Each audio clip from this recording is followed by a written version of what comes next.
Welcome all to NFL Pub Hub. Week 18 is here, and there is a ton of moving parts, and this could be our final NFL Pub Hub of the year. We're talking about some other possibilities, but this could be our final one of the year. Last year, we finished at the end of the regular season, and the group has been very, very good this year. I'll put out all the final year-end stats when we decide that has been the last NFL Pub Hub of the season, but the group has been exceptional, much stronger than we were last year. And there's a ton of moving parts. There's lots of opportunities to make money. I'm very nervous of week 18s or the final week of the season. Week 17s in the past, I have a poor history in the final week, but I've kept everything very, very compact and tight. I cashed with the Titans yesterday. I only have two more bets up for grabs, and I am interested in the Denver Broncos, but we will discuss all of the moving parts because there's enormous moving parts. We also are using 8 cappers today, so we're going to fill the show up. Bobano gets us started. Ragu next. By the way, Bobano over his past 3 shows, 22-11 plus 10.12 units. Ragu over his last 3 shows is 14-7 plus 6.6 units. So we're starting off with a bang. We got Bobano, Ragu, Goldster, Flash, Brizzy, Noli, CMAC, and Sharpie. This is very fun. Very fun. Week 18 is here, the final week of the regular season. Shout out to all the cappers joining us. Jose will be Jose has so much work to do on this show. He does such a great job producing it. He'll be highlighting all of the comments, but it's great to see all you guys. Justin McElvey, Mr. Always Profit, Viper MB, Gerald Jones, Ron Walsek. Loving seeing all of your action. Ron Walsek, Josh Allen scored TD. So, and over 260 yards of passing. There's Jedi for life in the house. There's Nuke Worker says, happy week 18, fellas. Get ready to expect the unexpected. Ronnie Lofton, Joe Ortner, James Bama Boy, Todd Clinton, Bo Jackson, Nunya, Jay Stone, Craig Wood, Go Man says Ravens win big. Oh, that would be a wild turn of events. That would then, of course, if the Ravens can even win, would, of course, you would not want to be on the Broncos, and you'd be very happy that you got the number that you did on the Chargers. And we'll talk that out. I don't feel like I want to gamble on that, but by looking at the market moving so quickly in the direction of the Bengals, it's hard to believe that the Ravens have a shot here. But I like that you're confident there, Go Man. Sammy Calmer in the house, MDR 24, Chris Dehood. What a great group. Top set. Sorry, I was at a wake yesterday, and I will reach out to you today for sure.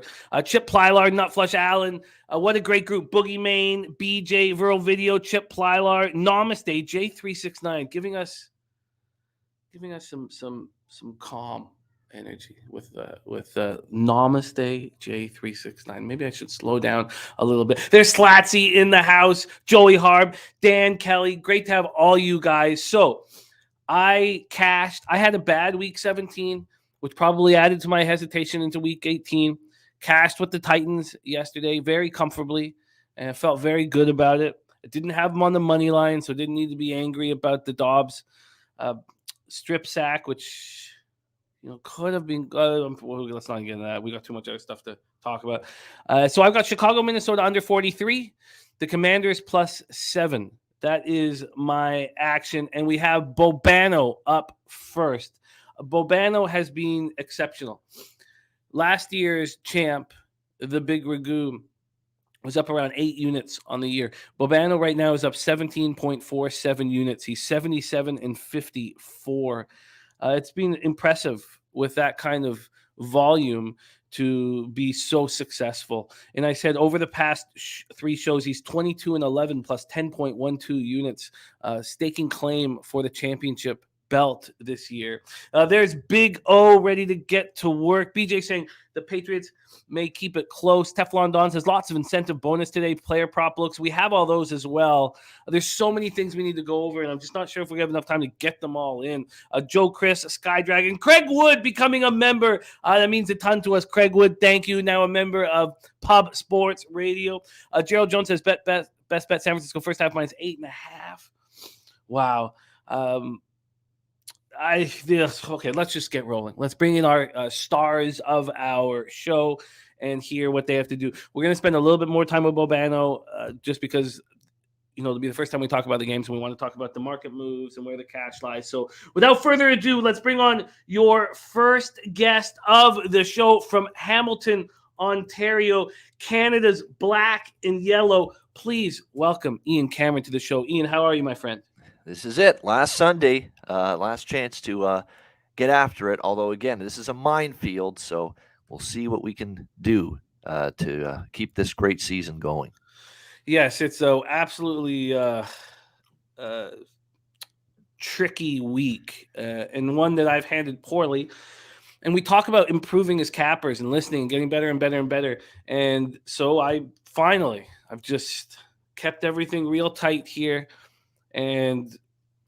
But there are some additions I'm interested in. Let's get right to work with Bobano. Bobano, you get started. But first off, spectacular work. With the high volume, the consistency you've shown, finishing the week so strong. We here at NFL Pub Hub, thank you for your greatness. Let me just put it out. You made the show much more fun, much more exciting, and much more popular. So thank you for all your It's been incredible. It's been absolutely. It's funny. My Pub Hub records and unit count is even higher than my overall unit count.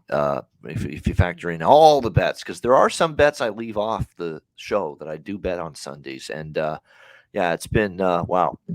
It's been my best among my best NFL seasons ever. Actually, there's one other that might still be better than this one, but it's been among the best I've had, and it's been very rewarding to see that the time you put in is paying off. Absolutely. In a sport where we know the books make their bank, for you to succeed the way you do has been very impressive. Let's get to work, Bobano. Your card starts 1 p.m. Same Eastern. to you, by the way. Oh, it's my pleasure, man. This is so much fun. Baltimore Ravens 10-6, 5-3 on the road at Cincinnati Bengals 11-4, 5-1 at home. We're at Paycor Stadium, Cincinnati, Ohio. 38 Fahrenheit, cloudy, 3 miles per hour is the wind. The Ravens' path to the number 5 seed, which is a very important spot to be in, keeps you away from the Titans of the AFC, the Chiefs, the Bills, and the Bengals. They have to beat the Bengals, and the Chargers have to lose to the Broncos, lose or tie. That would flip the spots. If the Ravens lose or tie and the Chargers win, then the Ravens stay at the number 6 seed. If Baltimore and Los Angeles finish with the same record, then the Ravens will be the number 6 seed. There's a chance the Ravens could play the Bengals in Baltimore in the playoffs, even though the Bengals would be seeded higher in division champions. If the Ravens defeat the Bengals and the Chargers defeat the Broncos, then the Bengals and Ravens would meet in the 3-6 game. And because of what happened in Week 17 with Damar Hamlin, that would be determined. The home field would be determined by a coin flip. So, the Ravens would play at the Jaguars if the Ravens beat the Bengals and the Chargers lose to the Broncos. They play the Bills if the Ravens lose to the Bengals and the Bills lose to the Patriots. They'd play at the Bengals if the Ravens defeat the Bengals and Chargers defeat the Broncos, and there's a coin flip. So there's so many different moving parts here. Moving parts here. Let's talk about the line history quickly for this spot, and I'll try to keep these things a little tighter as we move forward. But there's just been a huge move towards the Bengals. It's just been a nonstop move towards the Bengals. The Bengals opened up at -7. They're now at -10. It just continually moving in their direction. From a total standpoint, it opened up at 41.5 and it's dropped to 40. It did go down to 39.5, and that was deemed too far.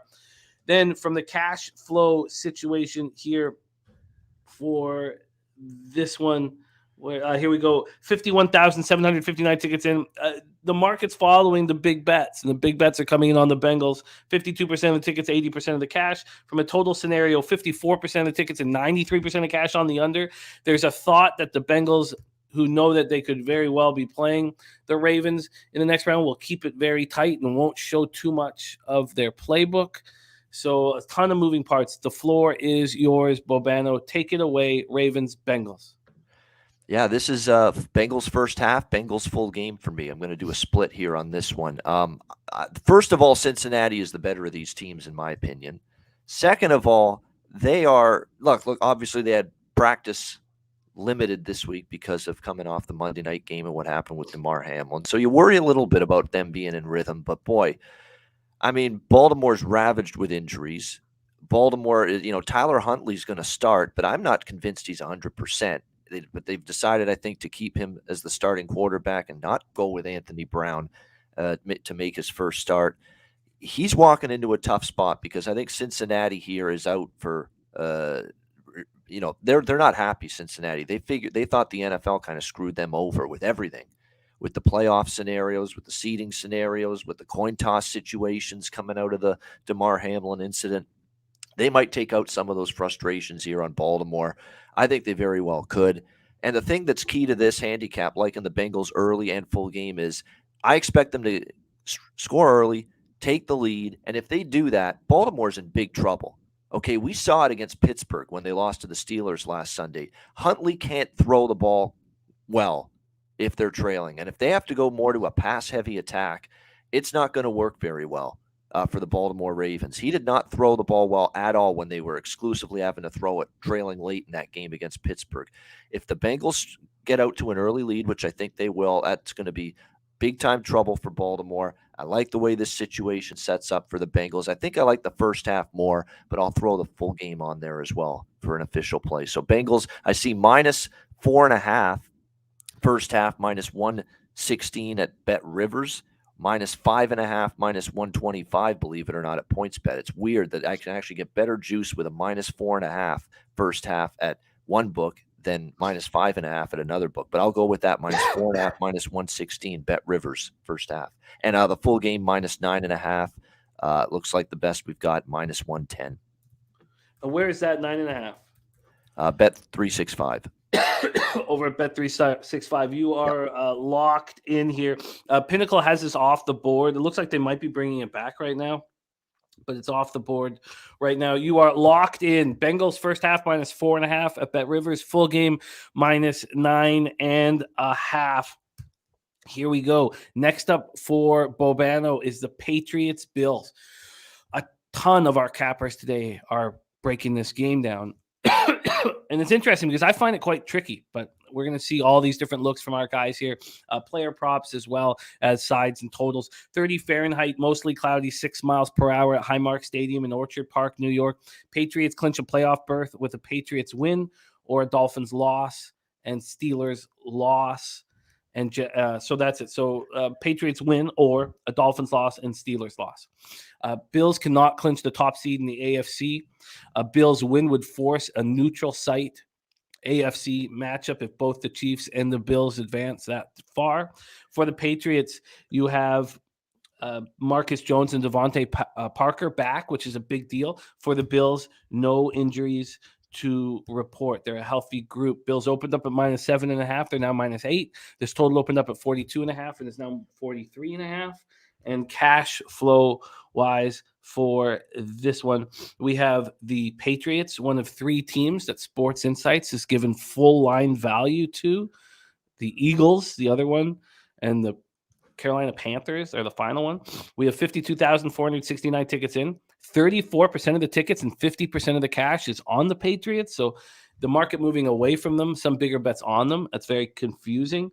Then we have 71% of tickets on the over, but just 32% of the cash. Big bets have come in on the under, and yet the total's gone up. So very confusing market analysis here. Take it away for us, Bobano. Patriots, Bills. Yeah, I'm actually wondering what the best move here is. Because the Bills at first half at home has been a go-to for me. And right now, just as I'm going here, I was debating whether I'm going to do the first half on the Bills or the team total over 25.5. That's basically the deliberation that I'm going through back and forth here. Because look, Buffalo, the last 2 times they've hosted New England, they've put up 33 and 38 points. Going back to 2020. So with Josh Allen at quarterback, they've pretty much destroyed this New England defense at home. I'd like both. I'm not going to make both official. I'm going to do the team total. All right. I'm going to do the team total with the Bills here. The first half is a bet as well for me, but I don't want to double up on the Bills because there is still some element of how is this team mentally, a little bit emotionally coming off the week they've had, and it's been a grinder of a week. I'll go with Buffalo team total over 25.5 -127 at Pinnacle. I think that's the best way to go about it. They might start slow. I am worried that maybe just the emotion of the crowd, because they're going to do tons of stuff before the game. I'm sure a tribute to DeMar. I'm sure, they're going to be, holding back the emotions a little bit. You worry that maybe in the start they're not great and then they ramp up as the game goes on. But I do think they'll score 26 plus here against the New England Patriots. The New England Patriots have shown, repeatedly in these matchups against the Bills, they struggle with Josh Allen in this offense. Bills beat them 24-10 earlier this year. They got 24 points in New England, against this defense. 47 in the playoff win last year. Like I said, 33 and 38 points for the Bills in the last 2 regular season games against New England at home. To me, asking them to get 26 is not asking a lot. I think maybe early in the game, there's a few emotions and, we got to lock into football mode, if you will. May take them a little bit of time. So that's why I'm going to stay away from the first half, making that official. I actually did bet the first half. I'm not going to make that one official, though, and just go with the team total here, over 25.5. And that way, look, this game means everything to New England because they need to win and they're in. And I eliminate the +8 or the -8 with Buffalo. I don't have to worry about, how New England fares offensively because I think it's a big fat question mark. They could have a decent day where Mac Jones could struggle, and we've seen him struggle before against this Bills team. So I take that out of the equation. I'm going to go with Bills team total over. What was the juice on the 25.5? -127. Yeah, a Pinnacle. Okay, I wonder if you did better than that. Okay, you've got that locked in. Bills team total over 25.5 for Bobano. Again, over the past 3 shows, he's 22-11 plus 10.12 units and up 17.47 units on the season here. Let's move on to the next spot for him, and it is Vikings Bears. Soldier Field, Chicago, Illinois, 33 Fahrenheit, cloudy, 3 miles per hour. Go first to the line history in this one. We have seen, a lot of movement here. First off, there was a thought, of course, that Fields would get the opportunity to break the rushing record. He's not. Peterman is in. So Pinnacle actually opened this up, Minnesota -1, thinking Minnesota might not have a lot to play for. That's not the case. They do have something to play for here. They're at -7. It got up to -7.5, but they're sitting at -7 right now. From a total scenario, it opened up at 46. It's down to 42.5. Once I sat with this for a while and thought about, do the Vikings really want the 2 seed? Would they care if they get the 3 seed and play the Giants? Would they rather play the Giants than the Packers? Maybe I was diving too much into this, but and then I know what Peterman can do. And if pick sixes could hurt me here, but I ended up moving on the under 43 in this spot. It's now at 42.5. I probably didn't get it at the perfect time, but I'm pretty confident in the spot. We have 45,574 tickets in, 67% of tickets, 84% of cash on Minnesota. Then 69% of the tickets, but just 51% of the cash on the over here. So they clinched the NFC North already, but a Week 17 loss moved them into a tie with the Niners. The Niners have the record tiebreaker. The Vikings can still get to the number 2 seed, but they can't finish worse than 3rd overall. And the Bears will win the number 1 overall pick if they lose, and the Texans wins. As I said, there was no way Bradbury would come back here, which is a tricky thing for the Vikings. So they had Bradbury's backup, Schlottman, break his fibula. So we have a center who hadn't played a snap before he replaced Schlottman last week. So the Vikings offensive line is a mess. So that's probably the biggest situation for me. Also, James Lynch is out, a defensive lineman. Take it away here. The floor is yours, Bobano. Vikings, Bears, and I'll be right back in 30 seconds. I just got to take care of something quickly, but the floor is yours. All right, that's good. It's actually a good thing Jimmy's leaving because he's not going to be happy to know I'm on the other side of this total. But I am on over 42.5 actually. And look, there are offensive line concerns. If you saw the Green Bay game last week, the Vikings, that offensive line was not good. The pass rush got there repeatedly on Kirk Cousins. That's a problem. You've got down to your 2nd and 3rd string centers, 3rd string right guards, left guards in some cases right now with the Vikings offensive line. Darisaw has obviously had some issues, but the fact of the matter is, this is a 42.5 total in a Vikings game for a team that, from all indications, they're still going to play many of their offensive starters. Will they play them for the full game? We don't know, but we're going to see Cousins. We're going to see Jefferson. We're going to see a lot of the big weapons here. And look, the Green Bay pass rush is pretty good right now, and the Green Bay defense has been playing better the last few weeks. It's still not anything close to what the lousy Chicago Bears defense is. So I think even with those O-line injuries, Minnesota will move the ball here and score points, particularly early. And then if Mullins comes into the game, Mullins could always give points to Chicago because he could make some mistakes. So, and then on the flip side here, Minnesota's defense has obviously been the weak link lately, especially. I mean, they have had some issues on that side of the ball. And yeah, it's Nate Peterman, not obviously Justin Fields at quarterback, but, he's at least started a handful of games. And even if he makes mistakes, again, gives Minnesota short fields, that's fine for me as well in this game. This is more of a numbers play for me. I mean, there's definitely some situations that point to the under. There's definitely personnel issues for Minnesota along that depleted O-line that point to an under. But to me, that's very much well accounted for in this total, especially considering that this total opened as high as 45 very early in the week, and it's gone down to 42.5. I think I'll take advantage of that move down, go the other way. So for me, over 42.5, minus 110. We can get you that at minus 107 over 42.5. So let's lock you in there. I'm very interested in how this plays out.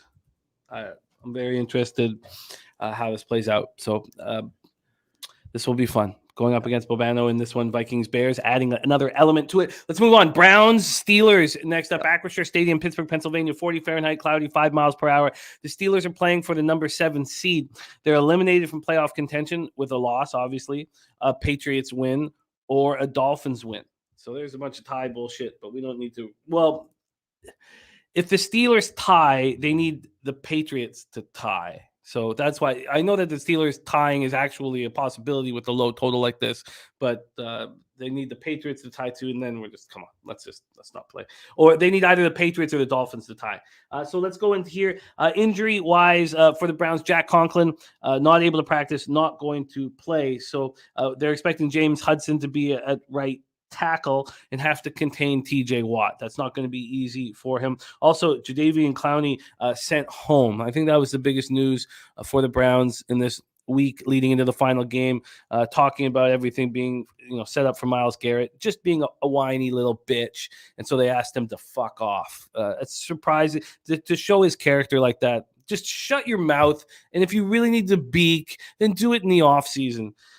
So I bet you he's lost millions of dollars in the contract he's going to sign this year with this lack of teamwork here. So Fitzpatrick did practice enough, so we expect him to play. Obviously, it's a huge game for these Browns. These Steelers.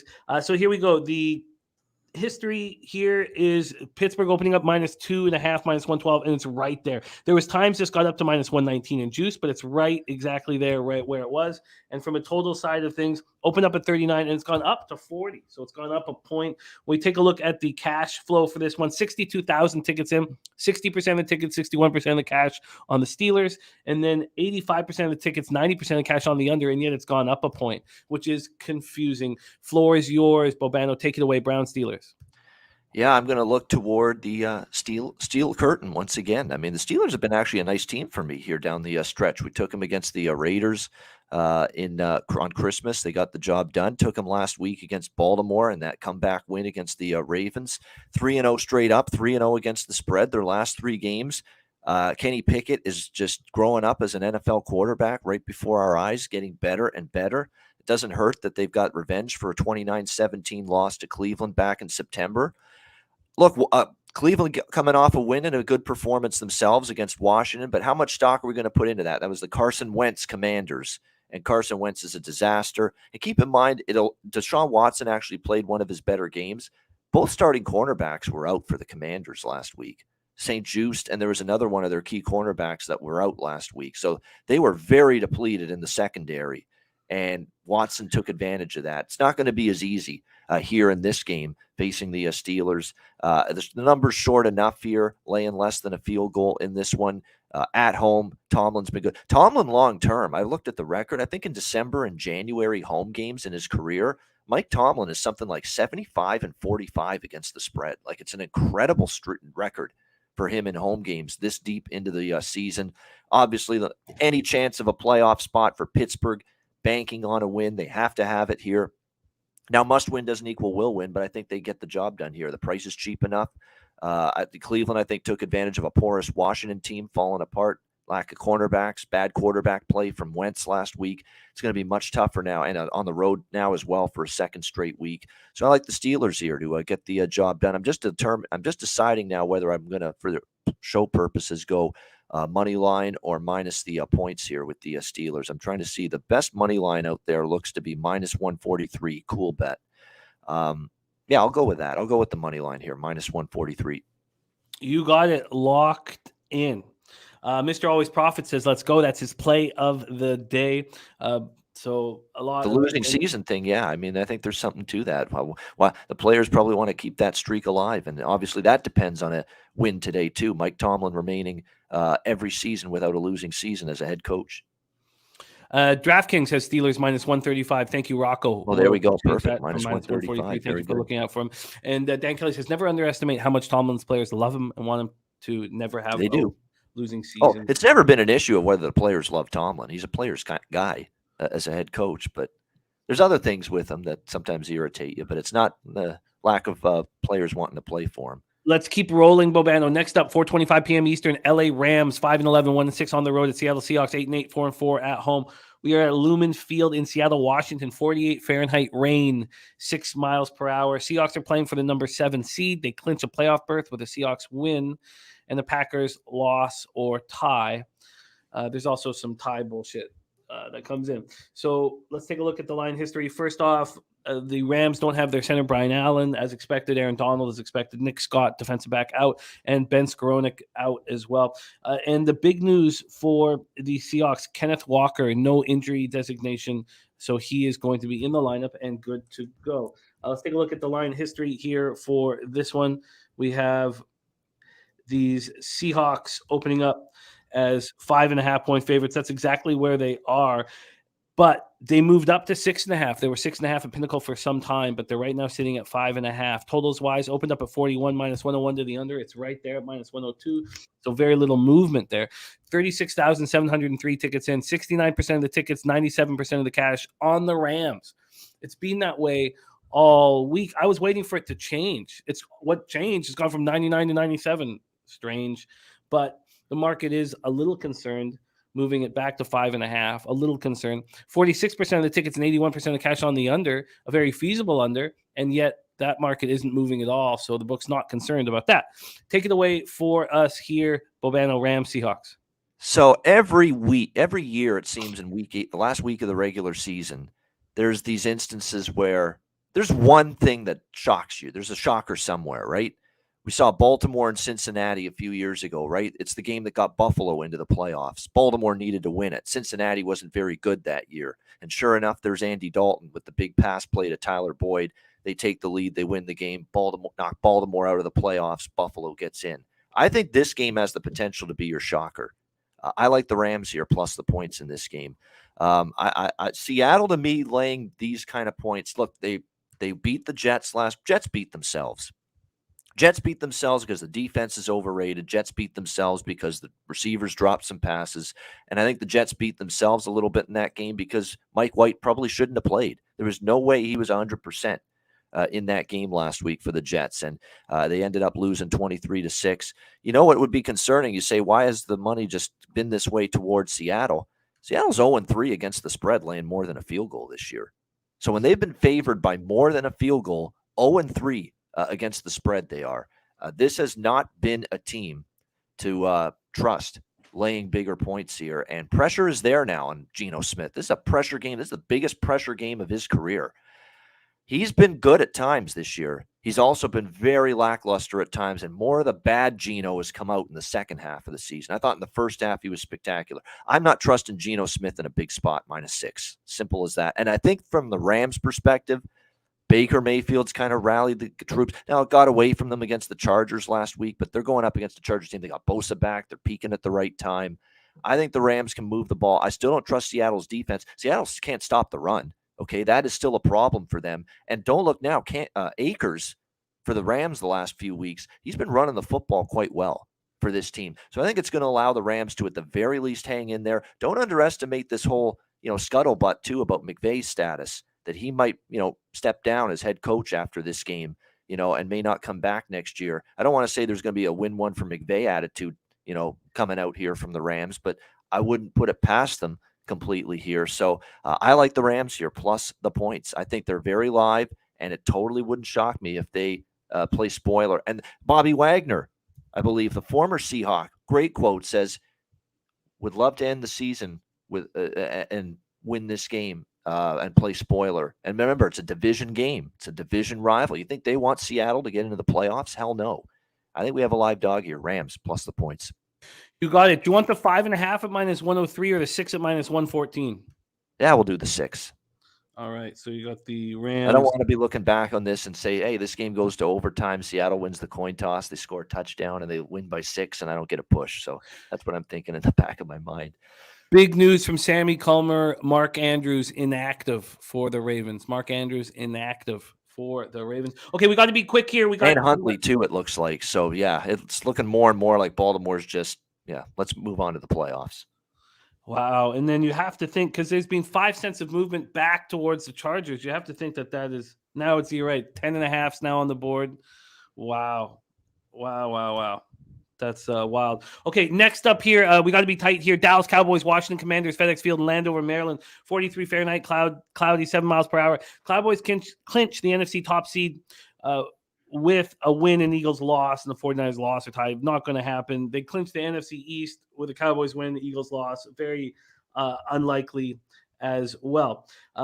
Now, let's go over to line history. But the main issue here, of course, Leighton Vander Esch is still out. No reason to bring him back, and their center out as well.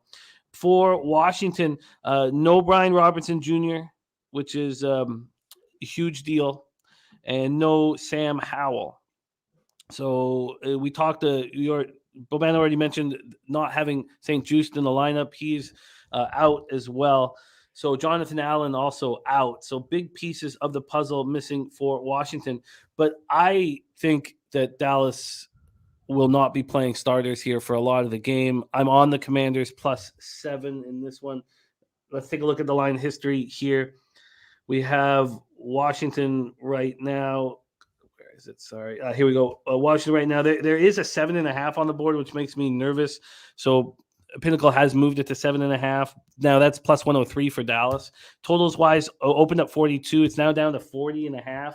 And cash wise here, we have 48% of the tickets and 80% of the cash on Sam Howell and the Commanders. 36% of the tickets, 93% of cash on the under. It's another possible look here. Take it away for us here, Bobano. Cowboys, Commanders. Yeah, this is one where if you like Dallas, you take them in the first half, because you're right.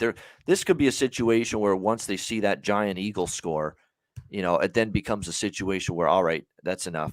Shut it down if the Eagles are up big or whatever. And then in the second half, all of a sudden, out goes Dak and out goes, many of the starters. So this is one of those games. It's going to be a good live betting game. That being said, I certainly wouldn't lay 7.5 with Dallas full game. I definitely lean a little to Washington. I kind of feel like I might get a better number in game in case Dallas starts strong. I'm certainly not laying 7.5 with Dallas. Let me just put it that way. Don't trust them, even with the situations with Washington's personnel going into this game. I do like the over though in this game, and that I will definitely make official here is the over in this one. What's the? Let me just double check here with the Washington side of things. I actually will, I think, go ahead with Washington as well, because I know I'll be looking about Washington in game if Dallas goes ahead at some point. But I think, there's 7.5 right now. Yeah, 7.5 minus 112 at Pinnacle with the Washington Commanders right now. I'll go with that, and I like the over as well. Let me just, since I've got the screen up here, I'll give you the best number with that. Over 40.5 minus 104.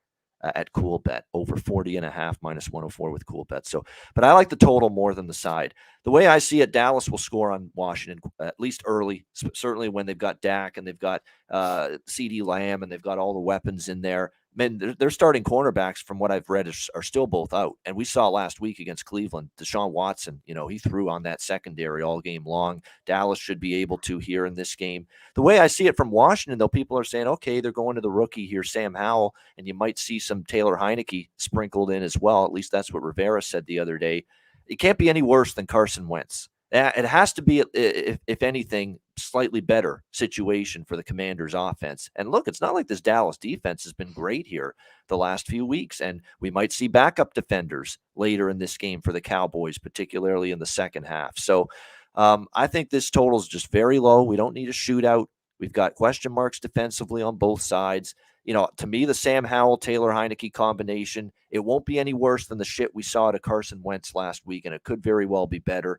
I like Washington plus the point smaller, but I still will make that official. And I like this over 40.5. I just think it's too low. We don't need a shootout. 21-20 gets the job done. 24-20 gets the job done. So I think it goes over a very modest total. Final game on the board for Bobano is our Sunday night live stream. I can't wait for it. Lions, Packers. Now, it'll be a lot more fun if Bobano is right and the Rams can clip the Seahawks. It'll be a lot more fun, but I still will enjoy it regardless. 25 Fahrenheit, partly cloudy, 8 miles per hour in Green Bay. The Packers clinch a playoff berth with a win. That's simple. The Lions clinch a berth with a win and a Seahawks loss or tie. So they still have a chance to get in. This opened up with the only story with the Lions, or really with the injury report in its entirety, is Frank Ragnow. He could be in the lineup. He's missed the last 2 weeks. I'm certain he'll be in the lineup if the Rams beat the Seahawks. If not, I don't know. Packers opened up -5.5. They're now at -5. From a totals perspective, it opened up at 48. It's now at 49. And from a cash flow perspective, 37,000. Oh, sorry. That's the wrong one. From a cash flow perspective here, sorry, let me go to the bottom here. We have, here we go, 49,681 tickets in. 59% of the tickets, 71% of the cash on the Lions, a public dog. 38% of the tickets and 81% of cash on the under. So big bets have come in on the under, but it's gone up a point. So difficult information there. Take it away for us here, Bobano. Shout out to Razor Sharp Picks, gifting out a Pub Sports membership. And there he goes. I sent Razor a message and I was like, oh, can you come on? He said, one more Packers win, I'll be on tonight. I love it. Razor Sharp Picks will be joining us on our live bet stream this evening. Take it away for us here, Bobano. And we got to be tight. We got Ragu on deck, ready to rock. Floor is yours, Lions, Packers. Yeah, in this one, I'm going to rely on series history. I mean, I won't be betting a side. Like, I do kind of lean to Detroit, but I'm not. First of all, we don't know. I want to wait to see how the Seattle game unfolds. And second of all, I don't know if I want to step in front of Green Bay that much, because Green Bay's rolling here, and they've actually done very well at home against Detroit. We know the long-term history for the Lions at Lambeau has not been good. It's been a disaster for this one. I'm kind of interested in the over as well. I will make that one official because I do like the total more than the side here, over 49 with these two teams. I mean, at Lambeau, these two teams, all they've done is go over the total. I mean, they've been high-scoring games. There is some concern. It's at night. It's outdoors, and the Lions' offense and Jared Goff hasn't been nearly as good in these situations outdoors instead of at Ford Field. But look at the series history. At Lambeau in particular, 35-17 over the total, 42-21 over the total, 31-23 over the total. We've seen a lot of higher scoring affairs here at Lambeau in head-to-head meetings recently between these two teams. The Packers offense is starting to get their mojo going, especially now that they're balancing it out. They're throwing and they're inserting the run game with Jones and Dillon. There's still some issues stopping the run as well for the Lions. That's concerning. I think the Lions can move the ball on Green Bay's defense, though, because, again, when you look at the defense last week, it's getting better for the Packers, but the O-line was decimated for Minnesota. And once they got behind, they had to throw. It totally took them out of their comfort zone. So I think 49, I think we see a 27-24 type of game. It goes over. Do you want a 48.5 at -112? Sure. Yeah, okay, absolutely. 48.5 at -112. Excellent work, Bobano. He's been batting leadoff for us, and we always want the person in the capper that's in first to be on the show every week, and he's obliged each and every week, and we thank you for that, Bobano. What a spectacular performance. I will make a bigger deal of your performance once the title is clinched And I've got all your stats, and they're really fun.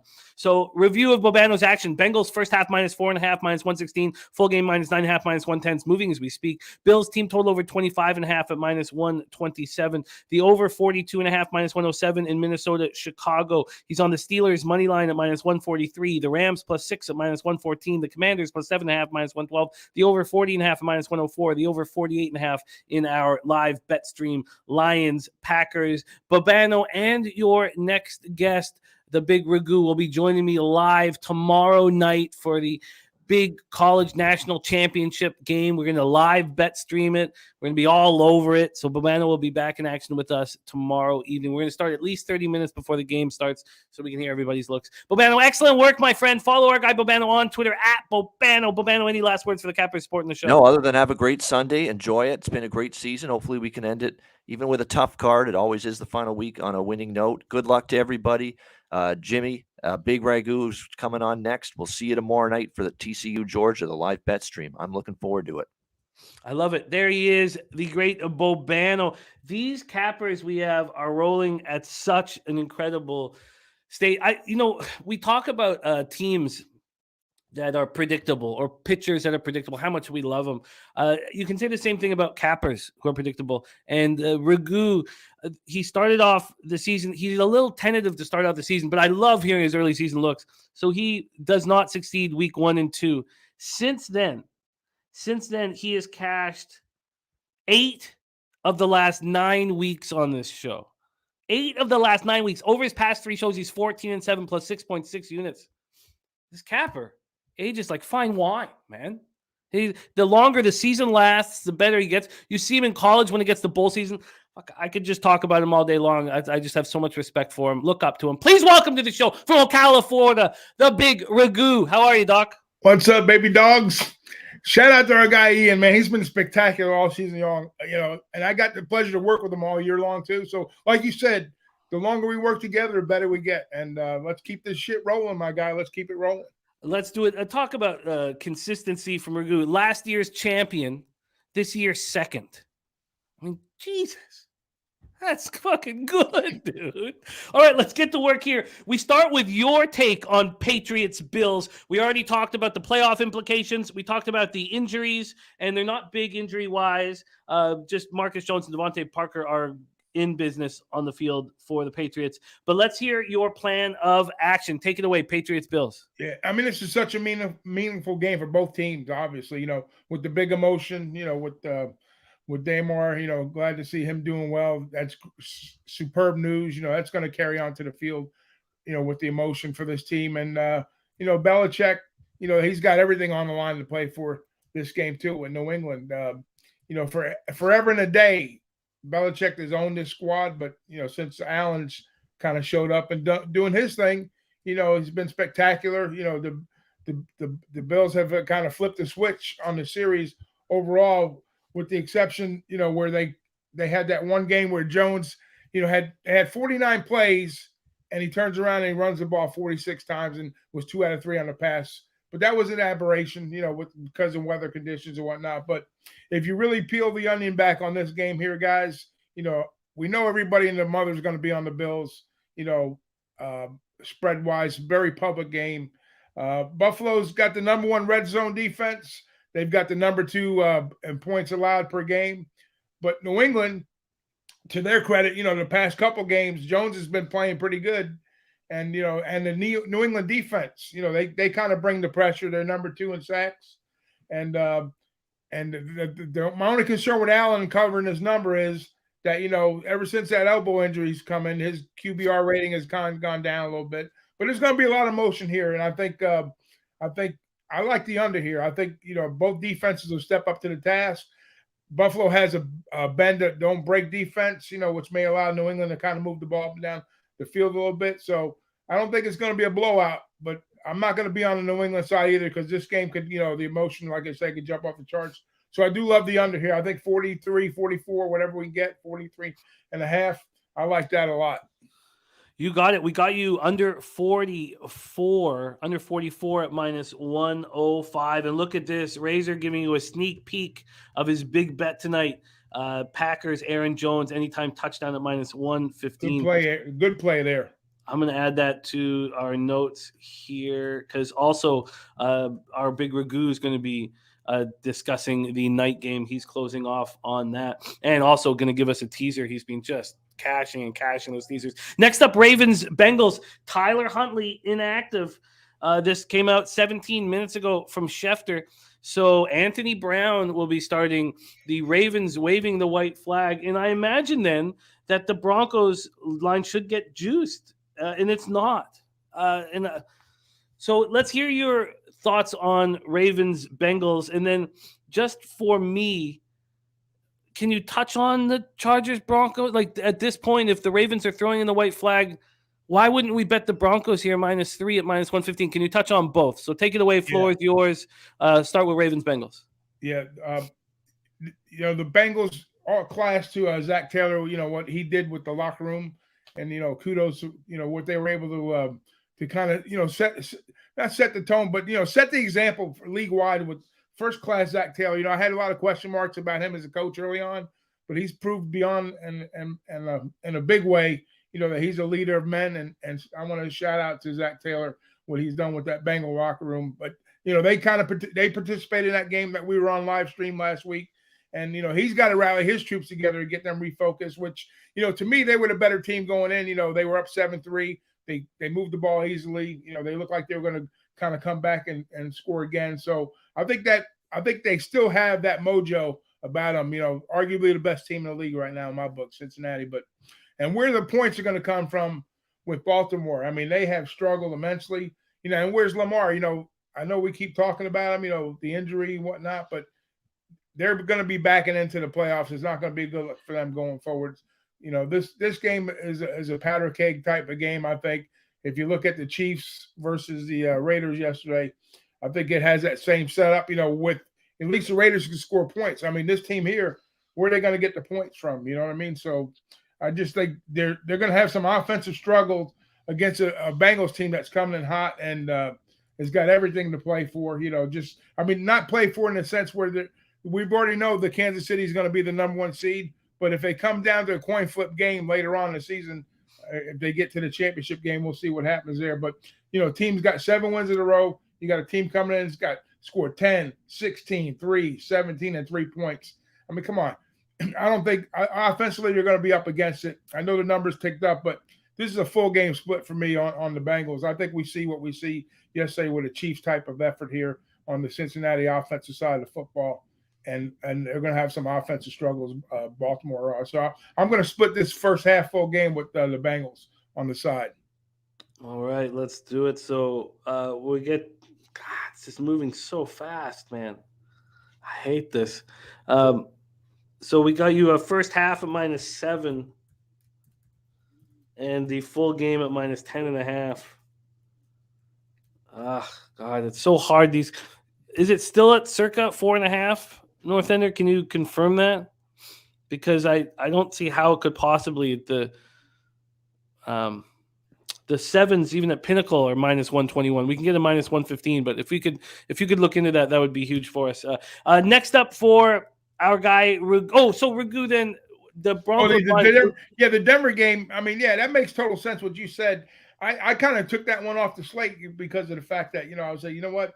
There's so many friggin' landmines with this week 18, and I was having a hard time even coming up with the plays that I came up with. Not on all of them, but a few of them, which I'll touch on. But I would definitely have to lean on the Denver side, especially with the Minnesota look. And I'm going to use Minnesota later on. I'll tell you how I'm going to use them. But no doubt. The Chargers, they're sitting there. They have no room for improvement, right? The Chargers, I mean, they can't. They're kind of locked into where they're at. Yeah, I mean, Skydragon. I mean, 17 minutes ago, the announcement that Tyler Huntley was going to be out of the lineup. So, I guess what I want to say is blow me, Dennis. Blow me. I guess that's what I'd prefer to say. How about that? Blow me, Dennis. All right, next up for you, Ragu, is Rams Seahawks. Seahawks playing for the number 7 seed. We already discussed it. We already discussed the market movement. Rams now are at 5.5. Take it away for us here, Ragu. Rams Seahawks. This is where my board starts to get a little bit dicey from here on.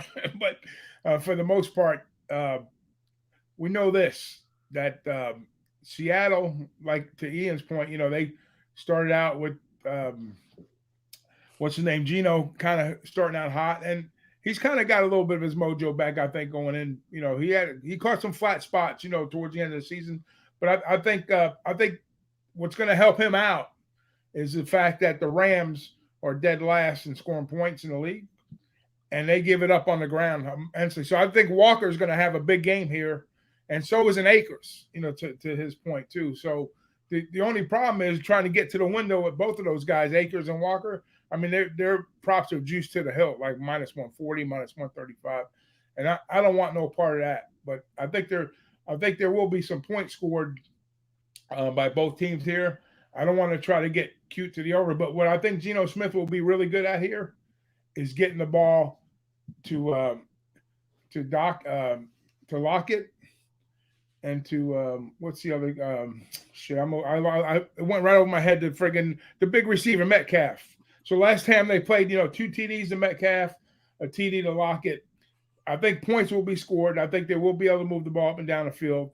I'm not crazy about looking towards a prop for the Rams on the TD side, but I do think that Lockett will score a touchdown here, and I like that a lot. I think he'll put the ball in the end zone, and I like him at a plus 155 anytime TD in this spot here. I'm not crazy about them covering a number though. I think Seattle will win the game, but I don't think they cover. 5s or 5.5s are tough numbers to beat in the NFL on the favorite side. So I think to Ian's point, I think the Rams may step up and play spoiler here, but I think points will be scored, and I like Lockett to get involved and get a touchdown. So anytime TD plus 155 at DraftKings is what I have there. You got it locked in there. Lockett is anytime touchdown plus 155 locked in. Next up for us, 4:25 p.m. Eastern. New York Giants 9-6-1, 4-3 on the road. Philadelphia Eagles 13-3, 6-2 at home. Lincoln Financial Field, Philadelphia, Pennsylvania. 43 Fahrenheit, mostly sunny, 11 miles per hour. The Eagles clinched the NFC top seed with a win or a Cowboys loss or tie, and the 49ers loss or tie. So they win, they get it, or Cowboys lost or tie, 49ers lost or tie, and they get it. They clinched the NFC East division with a win. If they don't win, which we all know that the Giants are stuck in the 6th seed, so this line has moved just very, very, very, very. Yeah, it's crazy. It's this opened up minus 2. Opened up minus 2 at some books. Pinnacle was very cautious about opening this up before the games were played last week. Pinnacle opened this up minus 13.5, but still, even then, it's moved to minus 16.5. Cash-wise opened up at 40.5, now at 42.5. And here with the cash for this spot here, Eagles, Cowboys, we have full line value, with Webb at quarterback against Hurts coming back for the Eagles. Full line value, 38,528 tickets in. 27% of the tickets, 34% of the cash on Philadelphia. So still the public moving on the Giants. It was shocking. I mean, even with our Cappers contest show for our Circa Millions, the Giants were voted in as, I believe, our number 3 pick. And I was just beside myself. I could not fathom how public dog, right? We could vote them in. Yeah, we have them in at 62%, and that's including pass button. So you got Eagles and pass. 62% said Giants at plus 14. Well, now it's at 16.5. Take it. Oh, and the total 60% of tickets and 84% cash on the over.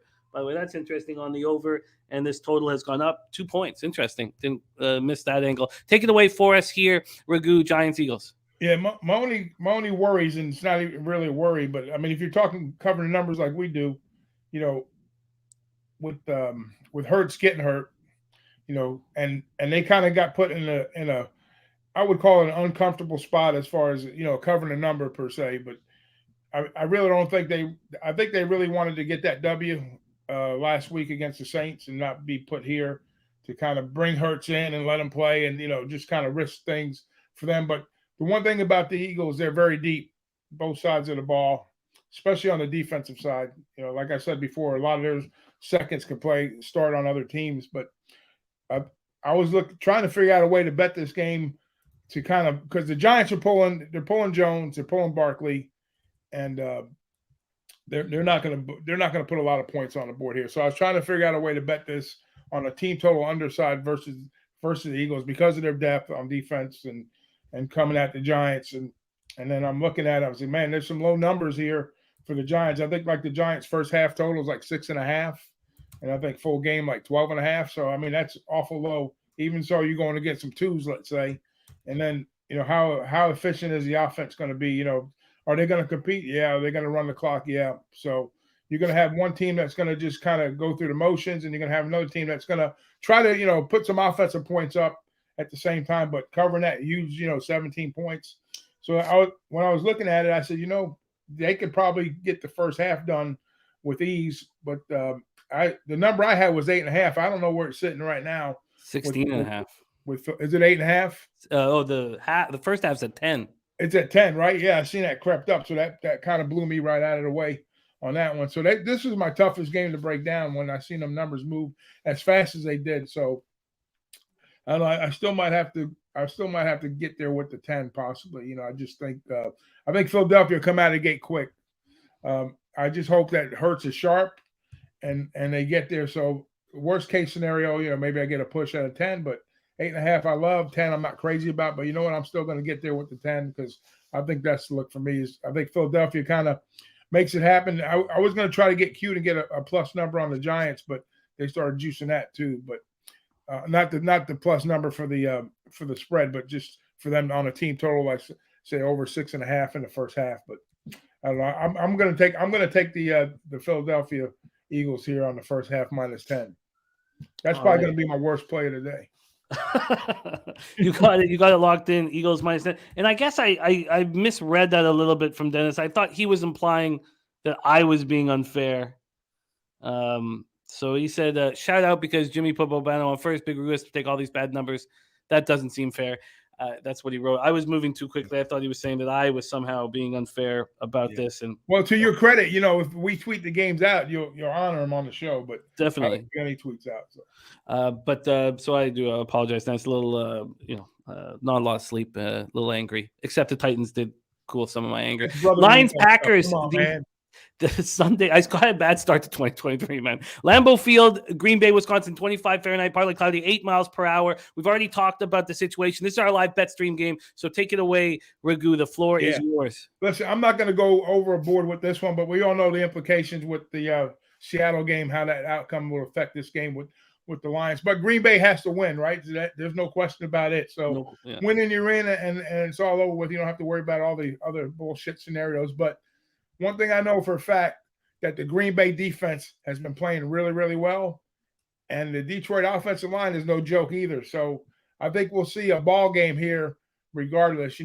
How much of a ball game does Detroit put into it? We'll see what happens with the Seattle game. But I know this: the Packers have to win, and I know they have to put points on the board to win the game. And I think we may see a sneaky first half under 24 points in this one. I know a lot of people are going to think there's going to be points in bunches, but I'm going to kind of hedge my play here a little bit too with that under look because I love Aaron Jones to score a touchdown, which to our guy Razor, he's on that. But my look's a little different here with the Jones TD. I've got Jones TD anytime, and the Packers win at plus 105 at DraftKings. Anytime, and the Packers. I'm going to call it a triple double play because I'm going to double up on Aaron Jones also. I'm going to take Aaron Jones to rush over 60.5 yards at DraftKings at minus 115. I got anytime TD Jones / Packers win at plus 105, and I'm going to be on the first half under 24 points. Let's give you that first half under right here. Totals first half. A quick line shop for Ragu. We get you under 24 at minus 110. Under 24 at minus 110. First half under 24 minus 110. Excellent job, Ragu, my friend. Let's review. Oh, and then we have the teaser. Do you have a teaser? Here it comes. You ready? Yeah. All right. I was going to be on the Vikings, but I said, nah, I can't trust Minnesota. I really can't. I can't trust them with Peterman. I have a hard enough time trusting them with Cousins, even though they're 11 wins and one-score games. But I do think Buffalo is going to win by at least a field goal at home today. So I'm going to be on the Bills at whatever you can get me with the tees down to the 6 points, which I usually use. And I think the boys, still have an outside chance to a sneaky suspicion that they might have a crack at a division win possibly and some improvement. But I like the boys at the 1.5. I think Cowboys win the game by at least a field goal. Maybe not cover that big number. I know Ian is on Washington's side, which I kind of agree with the big plus number there. But I think full game, short number, give me the boys minus the 1.5 and Buffalo -2. Yeah, Bills -2 and boys -1. That's what you are getting. -1. That's even better. Bills -2, Cowboys -1. You are locked in. You are locked in. Jones anytime touchdown, Packers win +105. Jones rush yards over 60.5 at -115. First half under 24 at -110. Eagles first half -10 at -112. Lockett anytime touchdown at +155. And then we have Bengals first half -7 at -115. Full game -10.5 -108.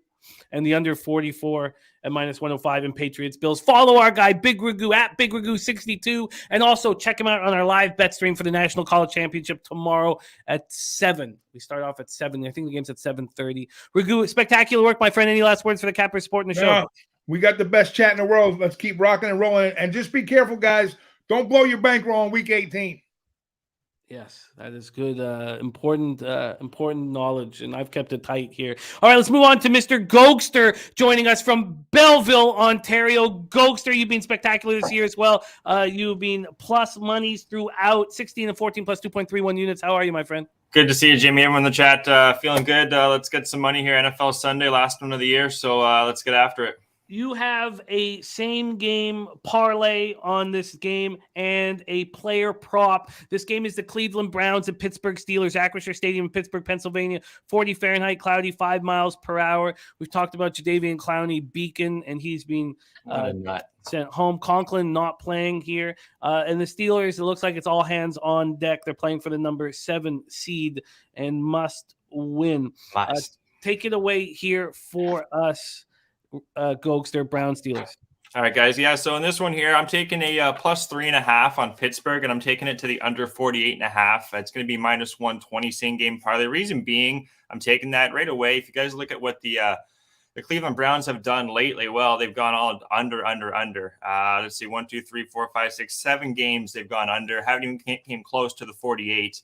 Last time these two teams played, it was 29-17. That was with Trubisky, though, for Pittsburgh, and that game still didn't go over the 48. So I don't see this game getting up there, despite Miles Jack could be questionable, Jimmy. I'm not sure if he's going. I heard Fitzpatrick should be, and so that's good for the safety for the Pittsburgh Steelers. But looking at this game, this Pittsburgh team is kind of like Green Bay, I think, guys. They've really turned it on, Jim.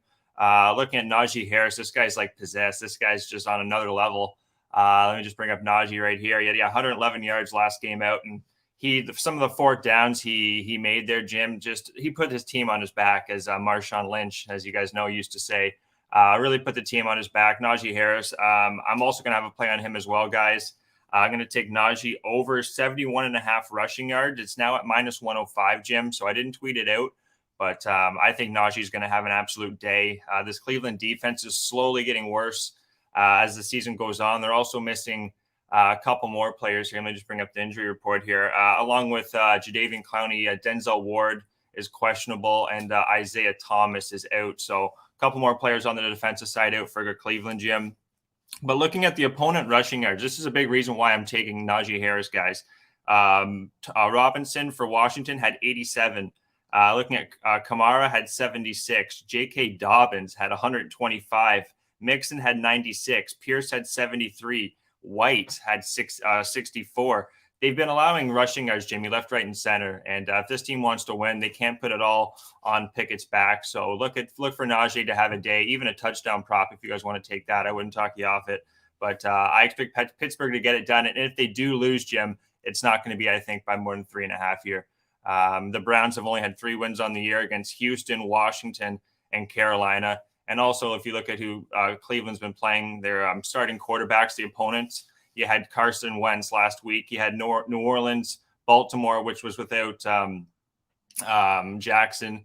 Then you had Cincinnati, which they lost to, Houston. So they really went up against really weak opposing quarterbacks. And I think Pickett's better than a lot of those names I just listed off there, guys. So look for Pittsburgh to get this one done and Najee to have a day.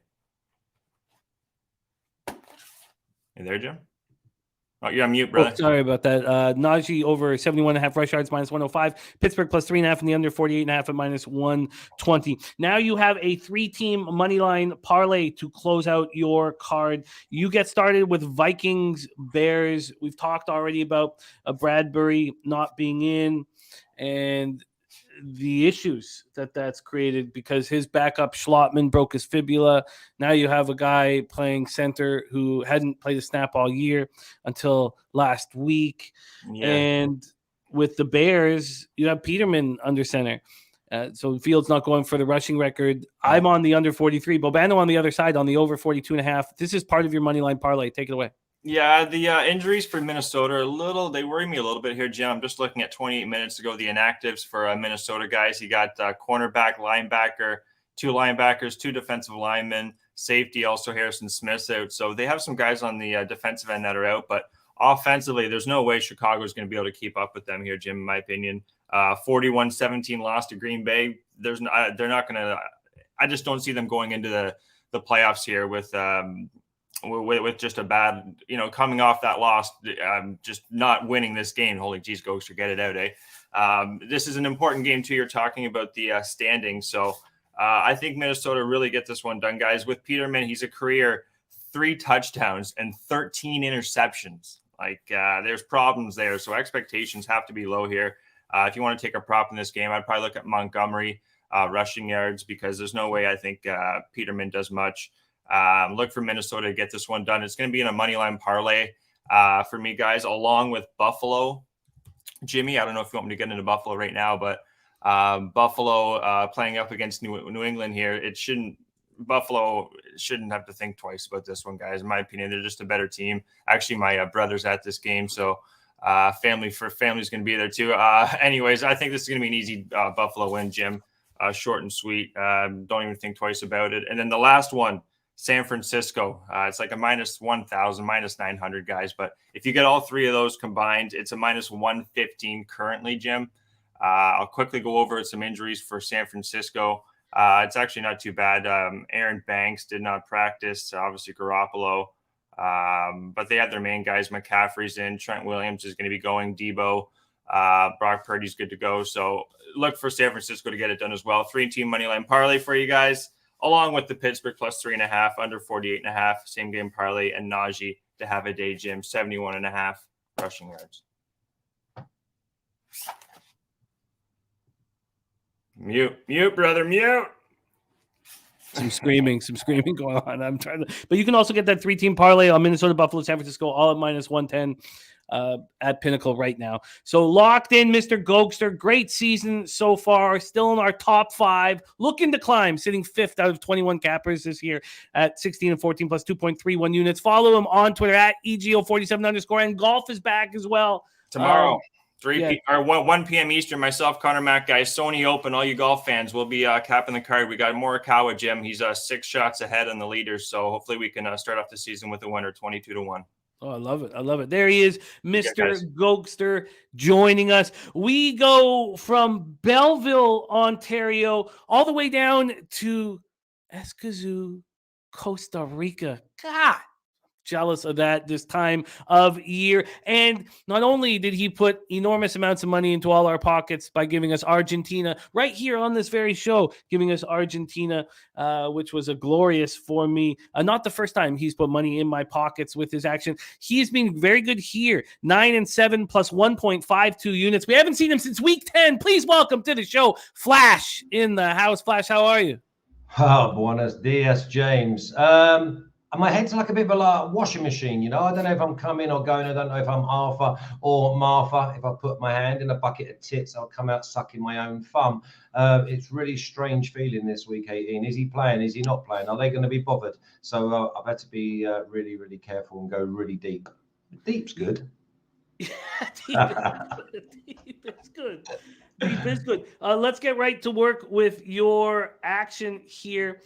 First off, you start with a bum fight. That's what you. Yeah, we love that. See, I told you, going deep's good. It is. It is. Let's talk about this bum fight that you have on right here. You start with the battle for the number 1 overall pick. Houston Texans 2-13-1, 2-6 on the road at Indianapolis Colts, 4-11-1, 2-5 at home. Lucas Oil Stadium in Indianapolis. We have, if the Texans lose the number 1 overall pick, if they beat the Colts, and the Vikings lose to these Bears. Let's take a look at your line history here for this one and see what we are dealing with. Getting us started with a bump fight. Nice to have it, actually. And the market's moving towards the Colts. The Colts opened up at -3, -106, but you could have got them at 2.5 all week. They're back at -2.5 was got. 2.5 was got. Yeah, and good, nice job, because they're back at -3 at most books. We can still find a 2.5. This total opened up at 39 and has dropped to 38. Cash-wise for this one, we have 31,431 tickets in, and people really don't know where to go. You back Mills, 54% of tickets, 56% of cash has. Ellinger only with 46% of tickets, 44% of cash. And then totals-wise, 42% of the tickets on the under, but 53% of the cash, and it's moved down a point. The floor is yours, Flash. Great to have you back on the show. Texans, Colts. Yeah, it's just simplicity. It's coach, it's home field. It's basically want to finish on a high. Listen, this whole franchise has been turned upside down. It's been twisted around. And now all they've got to do is host probably one of the worst teams in the whole of the NFL. I think they win by more than a field goal just because of the emotion inside the Colts. Listen, we're not dressing it up, but Colts have looked a little bit better on D over the last 5 or 6 weeks, just a little bit more urgency. I just see them being far too strong for a Houston side who are going to get rewarded if they get beat. Yeah, no doubt. No doubt. I can understand the thought process. I'm just so afraid to have to watch it and have money on it. Don't watch it. No, you can't. You don't have to watch this game because we've got so many other games. Okay, let's talk. We have morning action and we have afternoon action from our guy Flash. Keep your eye on it. Just keep your eye on it, and then we'll go from there. Okay. Chargers 10-6, 5-3 on the road. Denver Broncos 4-12, 3-4 at home. Empire Field at Mile High, Denver, Colorado. 45 Fahrenheit, cloudy, 4 miles per hour. If the Ravens win, then the Chargers must win to clinch the number 5 seed. But Tyler Huntley is inactive.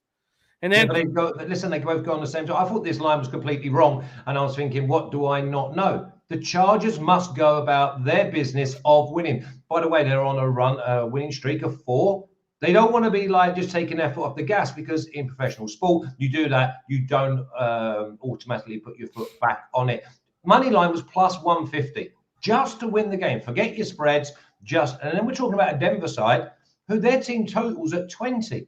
I don't see them scoring 20 points either. So I just see the Chargers. Absolutely. Listen, no one wants to play the Chargers, right? But then the Chargers mindset is they've got to take care of business because they'd rather play the Jags than play the Bengals. It's like, come on now. They have to just go and win the game. You're giving me plus money for a side that will be dangerous in the playoffs. Cool. So, yeah, I was more than happy. I took the 150. Yes, and we can give you much higher than that. It's moved to 4.5 now, because if the Ravens lose, the Chargers don't have to do anything.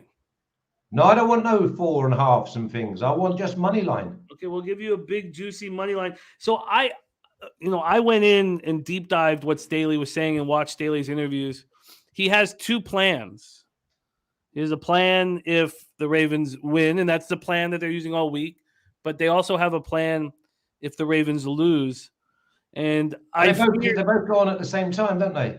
No, the Ravens game. The Ravens game is at 1. This game's at 4:25. Oh, okay, that's my mistake. But I'm still going to go with the Chargers. All right, we will give you the money line. That's why I was getting me 150. And it's going to be, you're going to get over plus 200 now. Let's do it too. So of a big winner. We can no plus 193. We can give you a That's good plus enough. 193 here for Flash on the Chargers. Money line plus 193. Okay, then we move on to your next action, and you have a multi-game wager here, and you start with the Patriots Bills. We've already talked about the clinching situation and the injury issues. There really are no injury issues for the Bills. The big story is that for the Patriots, Marcus Jones and Devontae Parker are both back from concussions. Take it away. This is a start for you of a nice bet, Patriots Bills. Yeah, basically it's a 6-point teaser with three teams. My first one is Buffalo minus 1.5. This is for 3 units, by the way, at plus 175. This teaser. Buffalo's win the game. They win by more than 1, so that means they must win by at least 2. Don't care about any big spreads. Don't care about halftime team totals. Just the Bills making sure that they lock up that number 2 because that's where they want to be. Okay. They're going to be sitting there. The Bengals obviously then play the Chiefs, and the Bills will just go and do what they do. And remember, on the emotional side of things, take that out of it. It's the AFC East. It's the Patriots coming into town. They're not going to love anything more than getting rid of the Patriots. So for me, the Bills, class, they win by a minimum of 2. So I've got the minus 1.5. The next spot on your board. You're going to love this, by the way. Okay, can anyone see this actually getting beat? This teaser. Well, I like the teaser. I like the teaser. Unfortunately, we have to give you the Bills at minus 2 for this. We give out what's available now, but I like this. I like this spot. I believe our guy, the Big Ragu, he gave us Bills minus 2 as the start of his teaser is 2. Yeah. He's with Bills minus 2 and the Cowboys minus 1. You're taking a different route here, Flash. You open with the Bills game, then you move over to Ravens Bengals. So Bengals will be the next spot on the board, and we can get you them at minus 4.5. But take it away. What are your thoughts on this spot? Again, it's just one-way traffic for me. It's the Bengals winning the game. And I got them at minus 3 because the line was at 9. I've seen now that in places the Bengals are minus 11.5.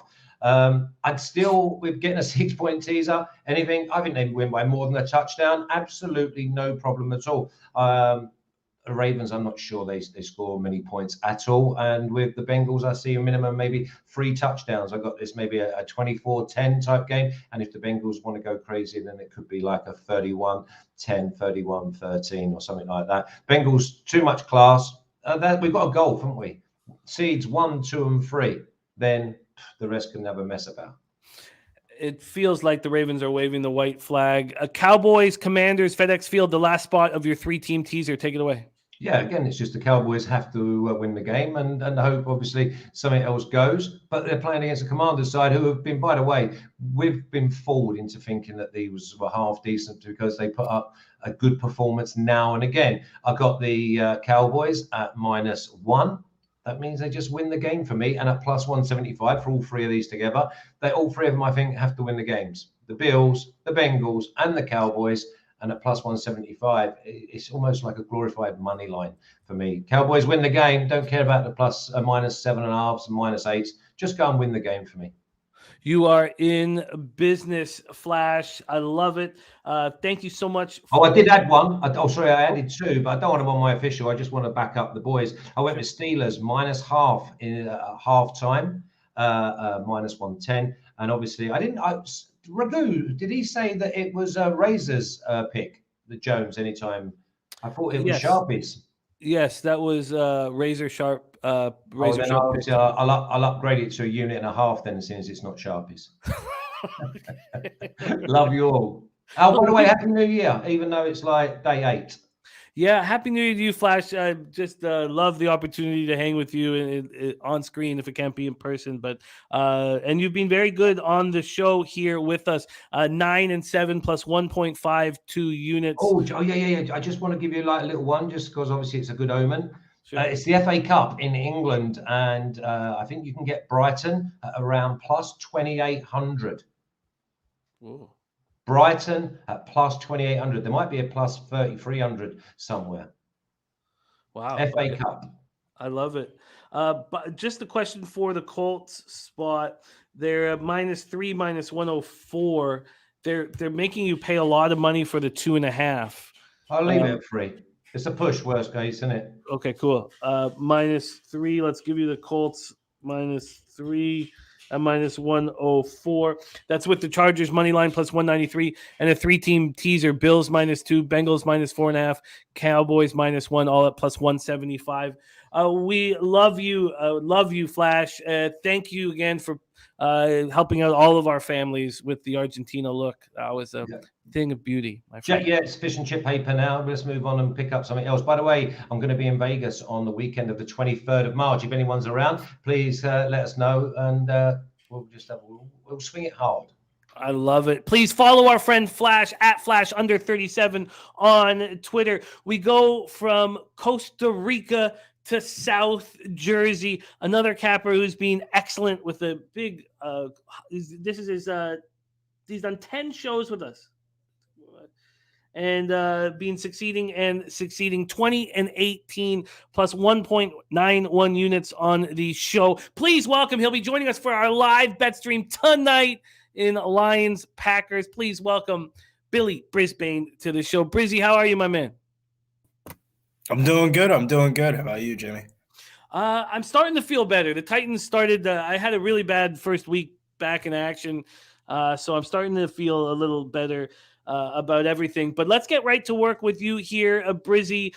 Player props is the name of your game, and you've got 3 games that you are focusing on, and you start with Patriots Bills. So let's hear your action. The floor is yours. Yeah, man. We're looking to break some records this week. Stephon Diggs finally gets some better weather in Buffalo. Divisional matchup. Milestone on the line here for Stephon Diggs. He needs 2 touchdowns to set a new single-season franchise record here for the Bills, and his anytime touchdown prop is plus 120 today. Anytime touchdown prop, let's lock you into that. Diggs, anytime touchdown at plus 120.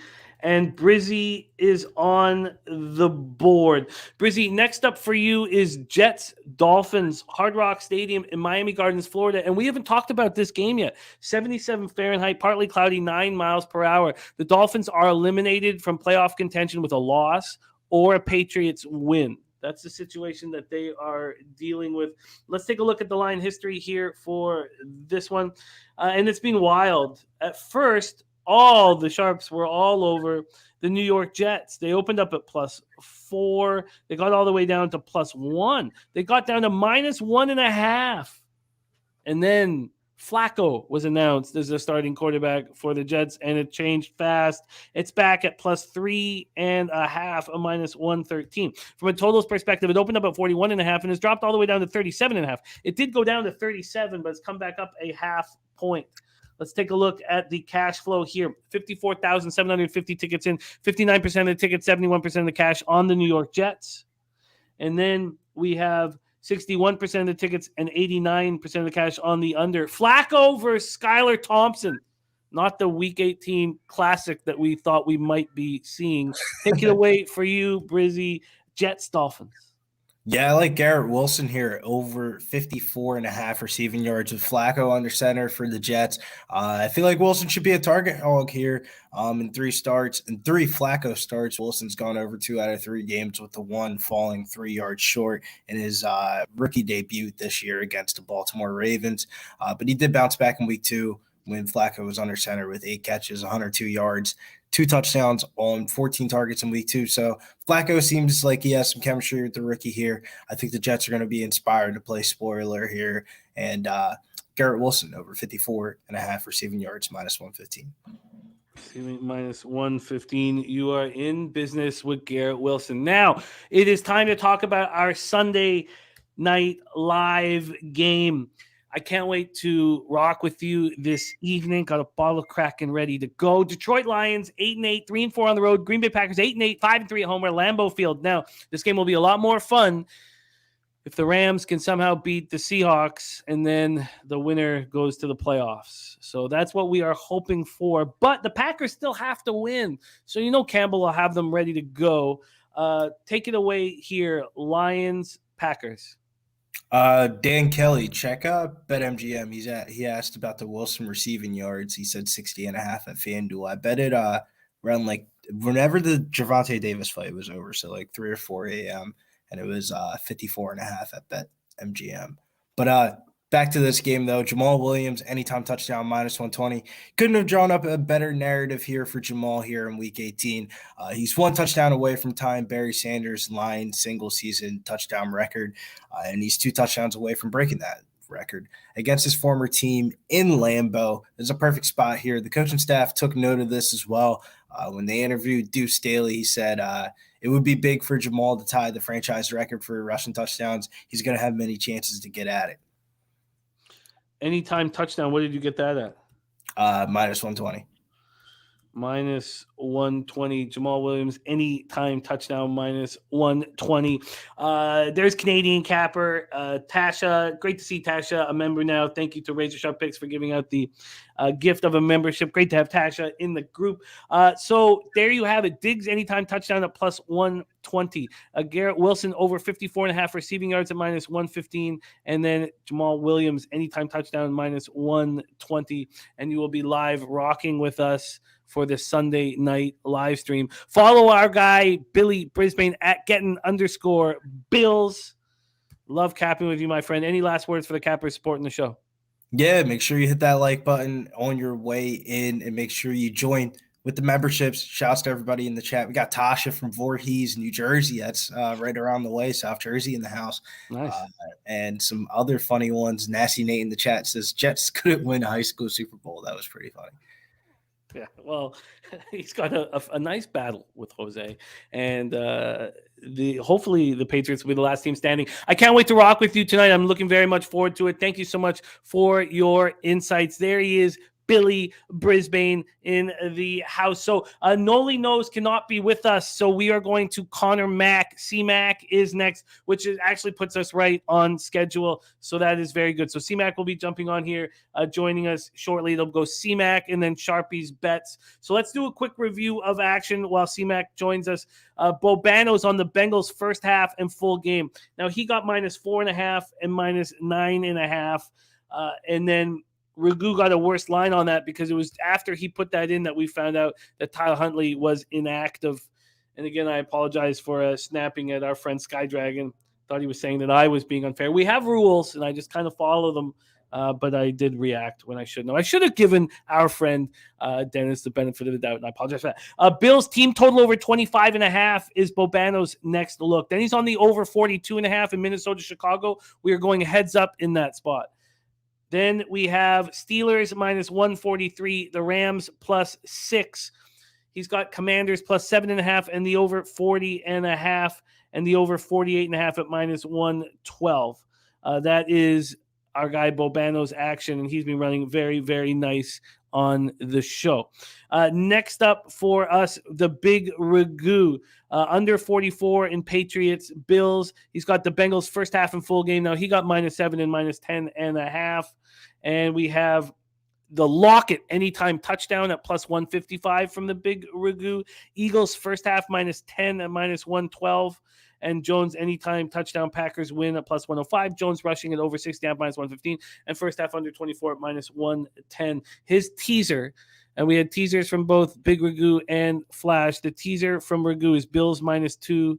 Cowboys -1, and Razor Sharp Picks gave us his $300 NFL bet, and he'll share it. He's going to be on our live stream with us as well. That is Aaron Jones anytime touchdown at -115. A lot of people asking for some. My bottle is out there in the kitchen, and I just don't think it's going to be the best look to stroll in there right now in front of the kids and just grab my bottle and then say, "Oh yeah, Dad got to go back to work." So I'm not going to. Do I have enough of that? I know I have another bottle around here, but it's also very dangerous having a drink this early. Very, very dangerous.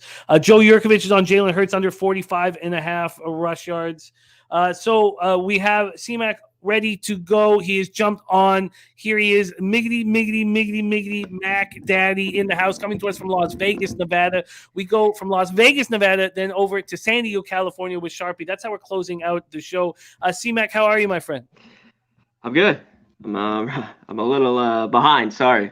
Oh no, I had like 15 more minutes. no, it's my fault. I should have figured that out earlier and sent you a message. So that's completely on me. And thank you for jumping on very quickly. So thank you. That's all on me. Great to have you as always, CMAC. CMAC, let's get to work, my man. First off, you are 25 and 24 plus 1.15 units. Your last week with us was very nice. 6 and 4 plus 1.67 units. You've been strong all season long. Let's go. We start with this Ravens Bengals game, and curious to see how you are handling it. Now we have Huntley out of the lineup, and this huge move towards the Bengals. And unfortunately, and you get put in a raw situation coming on late. Tough situation because now if you want the Bengals, you want them at this number, but at least you are dealing with exactly what the chat is dealing with, and that's part of the fun of it. Shout out to Nilo in the house. Big Show says Connor looks jacked. Connor, the floor is yours, buddy. Ravens, Bengals. Yeah, everything. We know what's going on here. Well, it's scared me off because I thought, is this just a layover game? Because I have the props in this game. I'm just rolling with Jamar Chase. He's caught over 7 passes every game. He's been back before he got hurt. 7, 7, 8, 9, 9, 10, 7. It was over 6.5. It was plus 105. You can even get a better number than that. But I worry about they might sit him late. So, but it's already bet. So we're in. And is over 80 receiving yards. Over 6.5 receptions and over 80.5 receiving yards for Jamar Chase. So you got the receptions at plus 105. Correct. And 110 on the 80.5. 110. All right. So Jamar Chase on the board. Interesting. Chase over 6.5 receptions and over 80.5 receiving yards. Next up for you is Browns Steelers. Steelers playing for the number 7 seed. Nothing that the Browns would like more than to stop this from happening, but Conklin not in, Jadeveon Clowney being sent home, never to return. Kind of strange atmosphere there with Deshaun Watson looking better. How are you moving on this one, Browns Steelers? You know what? In this game, Steelers have just been so good to me down the stretch. Obviously, they keep winning, covering small numbers like that. So if I was going to get a 3, I wanted to take the Browns in this game, but it didn't get there. And to me, both these teams, it just is like, it's so public. This under, to me, it just seems so easy. Just take this under, and it might happen. Like, both these teams can't score. They've been staying under 20. The meeting was so far long ago. What was that, week 3 or something? The 27-19. I want this under, but I stayed off in the end. You know what's wild? Week 18, Jimmy, you get a lot of overs and just some weird shit, even against division teams that normally would be a dead under. So I go in here with Deshaun Watson, though. He's hit over 18.5 rushing yards all, 6 games he's been back. He's gotten in the 20s every game. I think he's got a run here. To scrap it out. He gets over the 18.5. And I'm adding this here. It's plus 450. I had this like 6 weeks ago. He didn't get it. Too much value here. Give me his anytime touchdown, plus 450. Ooh, plus 450 anytime touchdown. Going for a big score and over 18.5. I need plus monies, as Sharpie would say, our guy coming up. He would. He'd say with a bit of a higher voice. Yeah. Which we'd love to hear you deliver. But you can do that after a few drinks on our live bet screen. Plus Mondays? Over 18.5 rush yards at minus 110. AOD says, I am tailing. So Watson, anytime touchdown, plus 450. Over 18.5 rush yards at minus 110.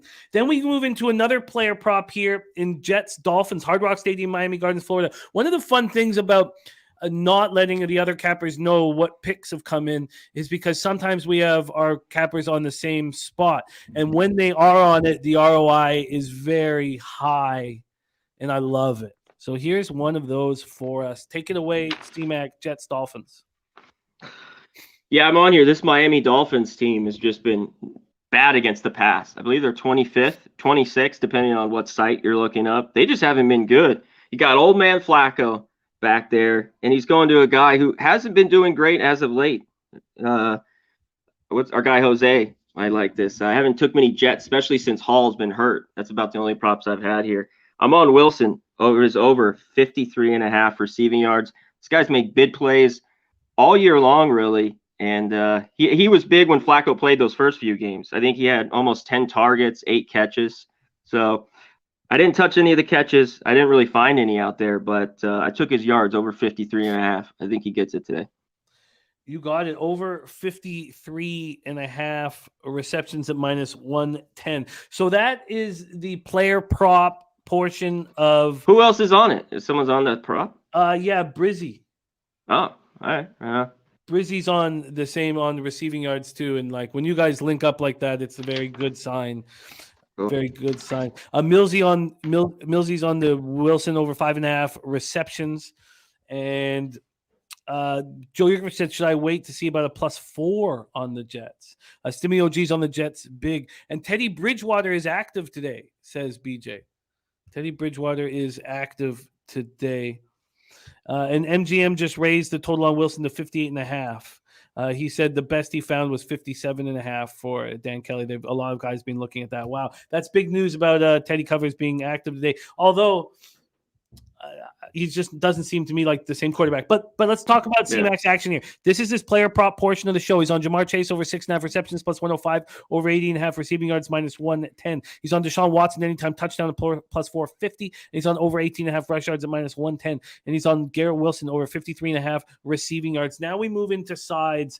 The first side is the Rams Seahawks at Lumen Field in Seattle, Washington. We have 48 Fahrenheit rain, 6 miles per hour. Seahawks are playing for that number 7 seed.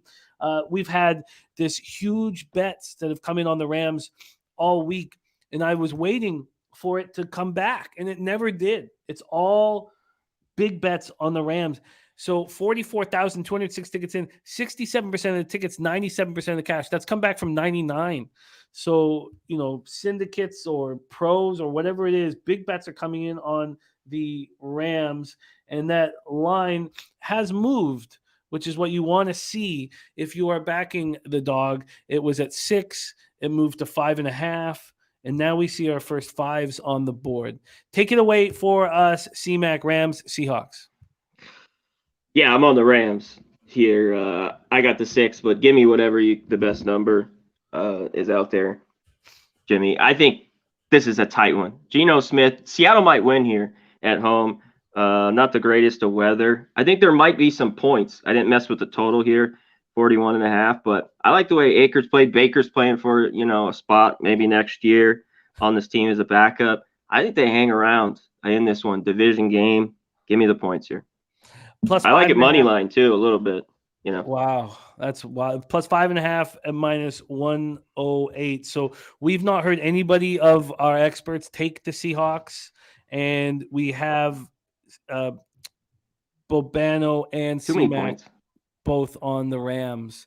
So very, very, very interesting. Another spot where we have 2 of our cappers on the same side. And then this is music to my ears because I only have 3 bets. As you guys know, I have a rich history of messing up the final week of the season, and I've cashed one of them already with the Titans. I love hearing your breakdown here, so take it away. Cowboys, Commanders, 43 Fahrenheit, cloudy, 7 miles per hour. The Cowboys need the Eagles to lose to either clinch the NFC top seed or the East. It's just not – the Eagles are not going to lose. They're 16-point favorites.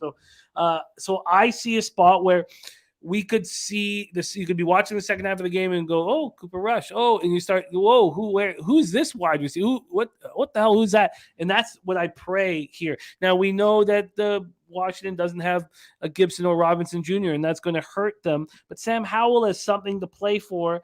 This is at 7. There is a 7.5 on the board at Pinnacle, which makes me nervous. Total-wise, this opened up at 42 and has dropped to 40.5, which is an interesting spot. It was low enough for Bobano to try to go over it, which wasn't what I was thinking here. But let's hear it from our guy CMAC. Take it away, Cowboys, Commanders.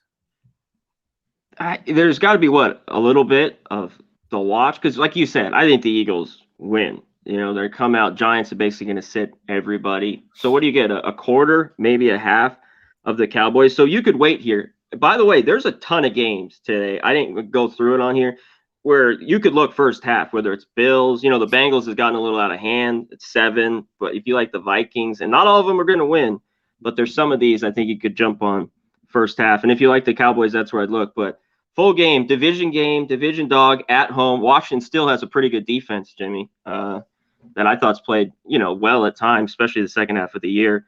I want the points here. Over the touchdown now, I know it is. This half point's basically moved everywhere that I see. I don't love, but I don't see the Cowboys playing the full game.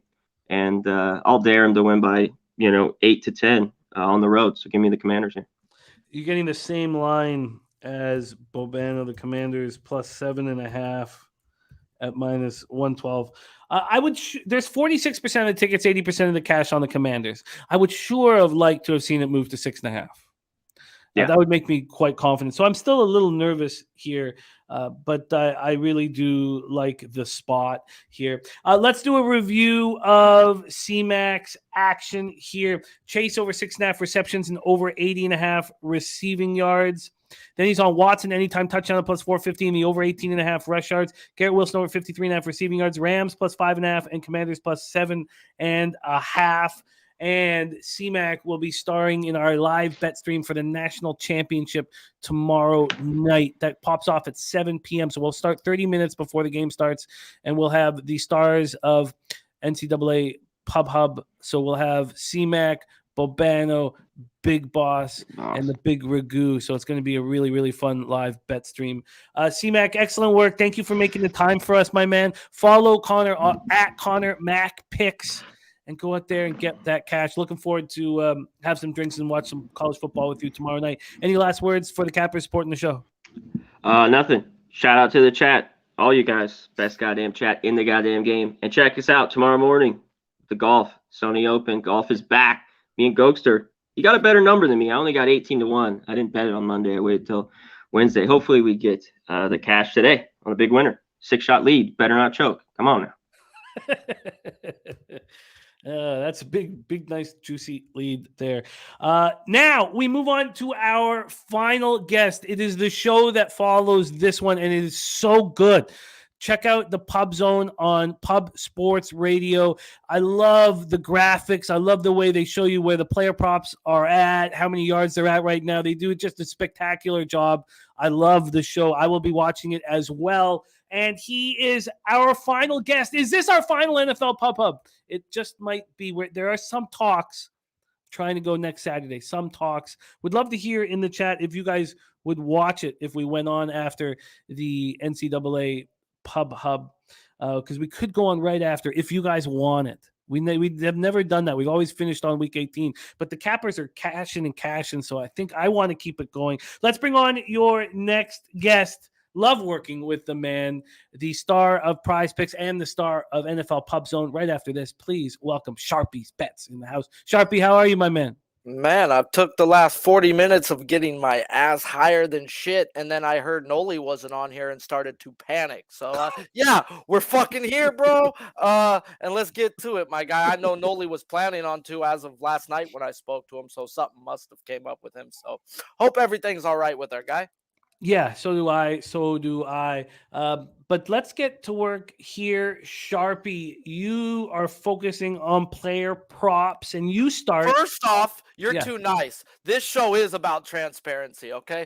Fuck the bullshit. I have had a bad season. Tail me or fade me. Everyone else gets their cool, nice records up.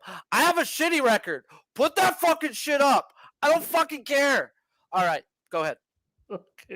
Okay, Jose. I will send it to you, Jose, so you can put it up. Mark Nick says, I love Sharpie's spirit. So do I, Sharpie. Let's get to work. Jets, Dolphins, Hard Rock Stadium, Miami Gardens, Florida. 77 Fahrenheit, partly cloudy, 9 miles per hour here. We've heard looks on the Jets from a Garrett Wilson standpoint. What are you doing here?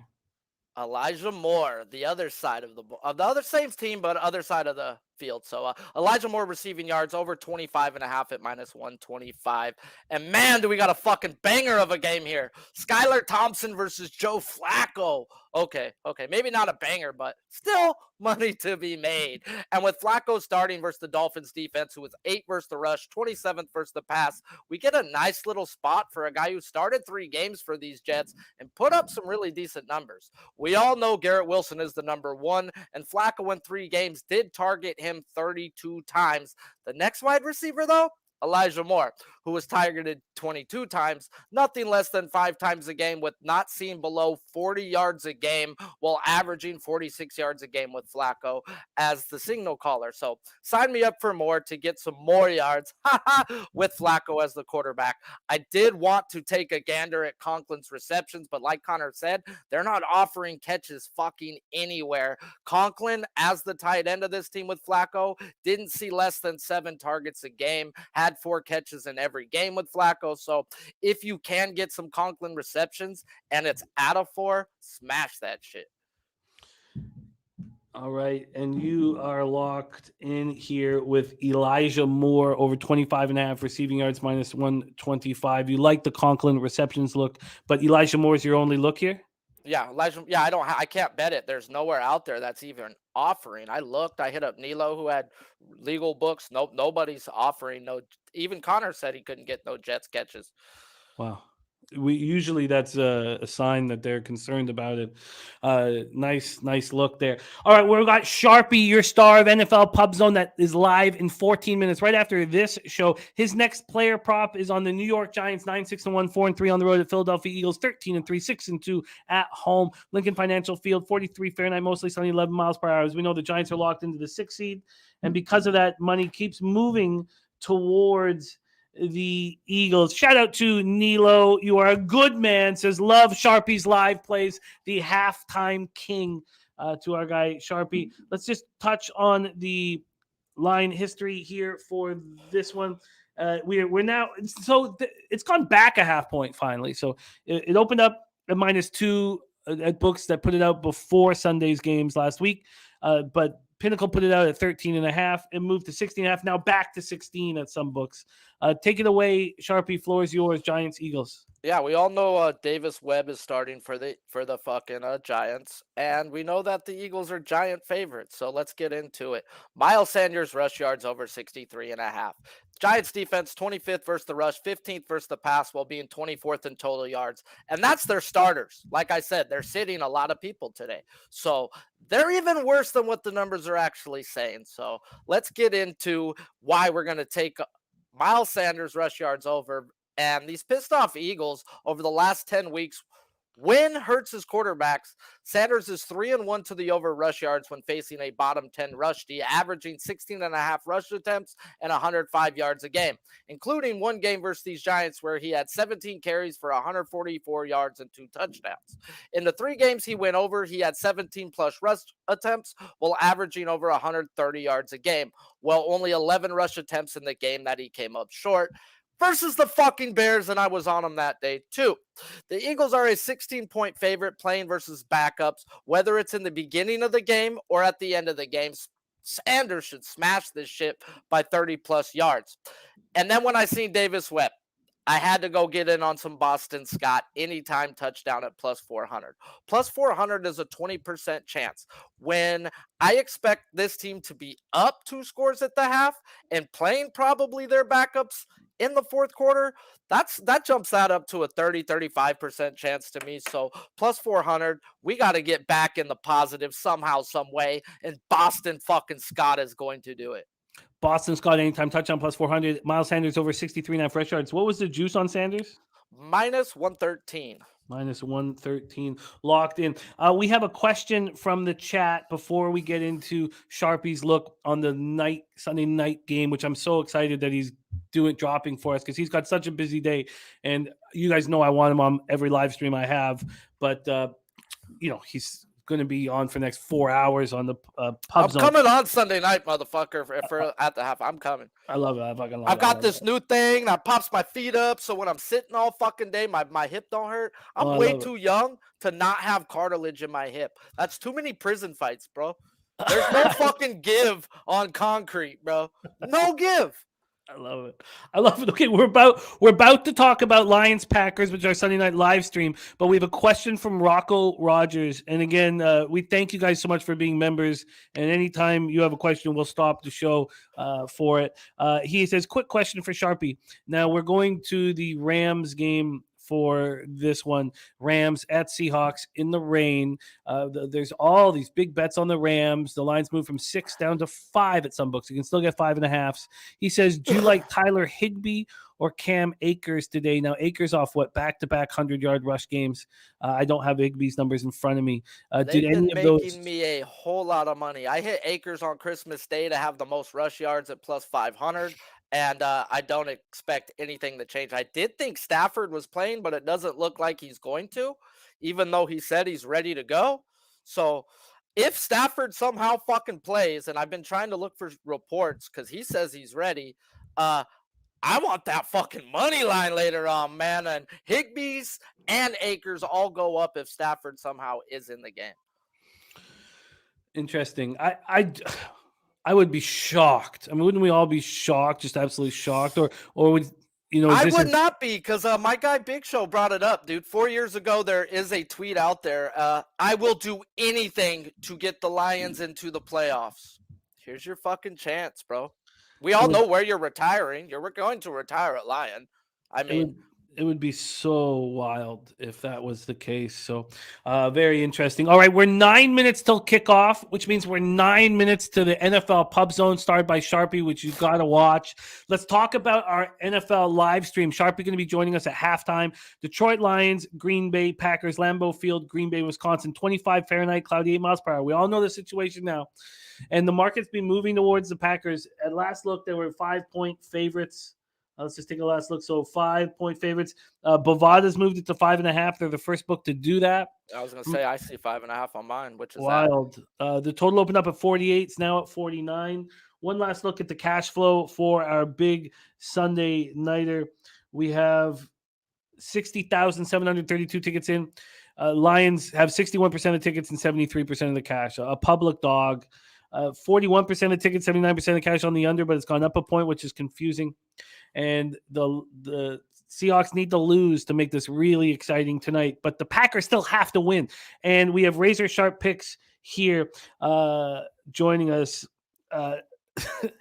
Razor says, have you ever seen a grown man cry on stream because their team lost and didn't make the playoffs? You won't tonight either, because there won't be any Lions fans on the screen. Too scared, says Razor. Take it away, Sharpie. The floor is yours. This might be the very last pick given out on NFL Pub Hub. We are in talks about trying to keep it going for Wild Card Weekend. Take it away, Sharpie. Lions, Packers. Yeah, let's get into it. You just said confusing was the total because it's going the other way. Well, so is the point spread at the end of the day. You just said most of them are 60% of the money was on the Lions, a public dog, but yet they're feeding it's going the other way to the Packers. So both of those are confusing. And I'm not going to fuck with that. I'm going to get on what's not confusing. I'm going to get on a prop that's 4-0 when we get a spot, and we're in that spot. Allen Lazard's receiving yards over 49.5 at minus 113. The Lions defense may be one of the worst defenses by the numbers. 29th versus the rush, 30th versus the pass, and 32nd in total yards allowed. There's only 32 fucking teams. So this spot I play Lazard in is the spot versus bottom 10 pass defenses. And Lazard is now 4-0 after last week versus the Vikings, averaging 66 yards a game, with one of those games versus these Lions where he had 4 catches for 87 yards. Lazard hasn't seen less than 6 targets in any game versus a bottom 10 pass defense, while leading the team in targets in every game in that spot. Everyone likes to talk about Watson, but Lazard is the number one in this offense. I love it. Lazard over 49.5 receiving yards. My pool is also coming down to an end, and there's quite a bit of money up for grabs. I'm sitting 5th out of 57 against the spread. I had a bad couple of weeks. I'm 132, 116. I cashed them both yesterday. Just taking a final look here at my action here. God, because it closes up in a minute. I guess I should just let it go. I guess I feel pretty comfortable with everything here. I guess it's time to let it go. Sharpie, I can't wait to watch your show. I will be watching in 6 minutes. Let's review Sharpie's action. Lazard over 49.5 receiving yards. Miles Sanders over 63.5 rush yards. Scott, anytime touchdown at plus 400. And then he's on Elijah Moore over 25.5 receiving yards at minus 125. And we have news from Big Show. He will be joining us live if the Lions win. I'd love, no, he knows there he is. If the Lions win. If the Lions win. Noli says he was kidnapped by a pack of overbetters. It's all good. We love you, Noli. It's all good. Don't worry. Can we hear from you guys? Best bet times. Can we get your best bet in on this show? We'd love to hear, and I'd love to copy and paste your best bets.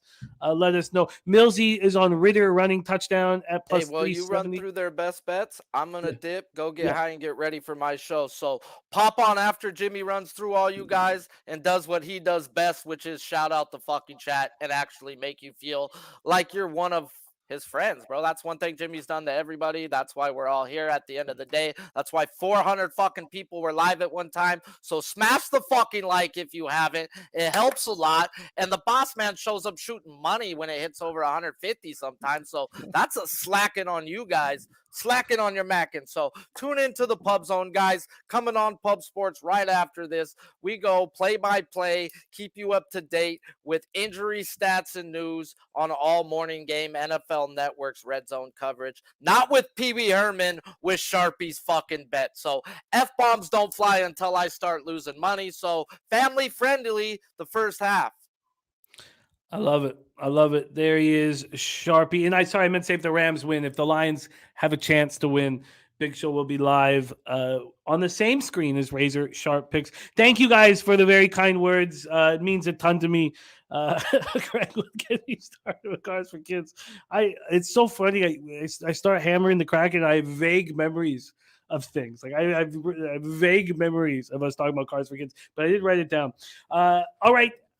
We have 4 minutes left, so it will give me a chance to review everyone's action, and I'll do that right now. But truly, thank you guys.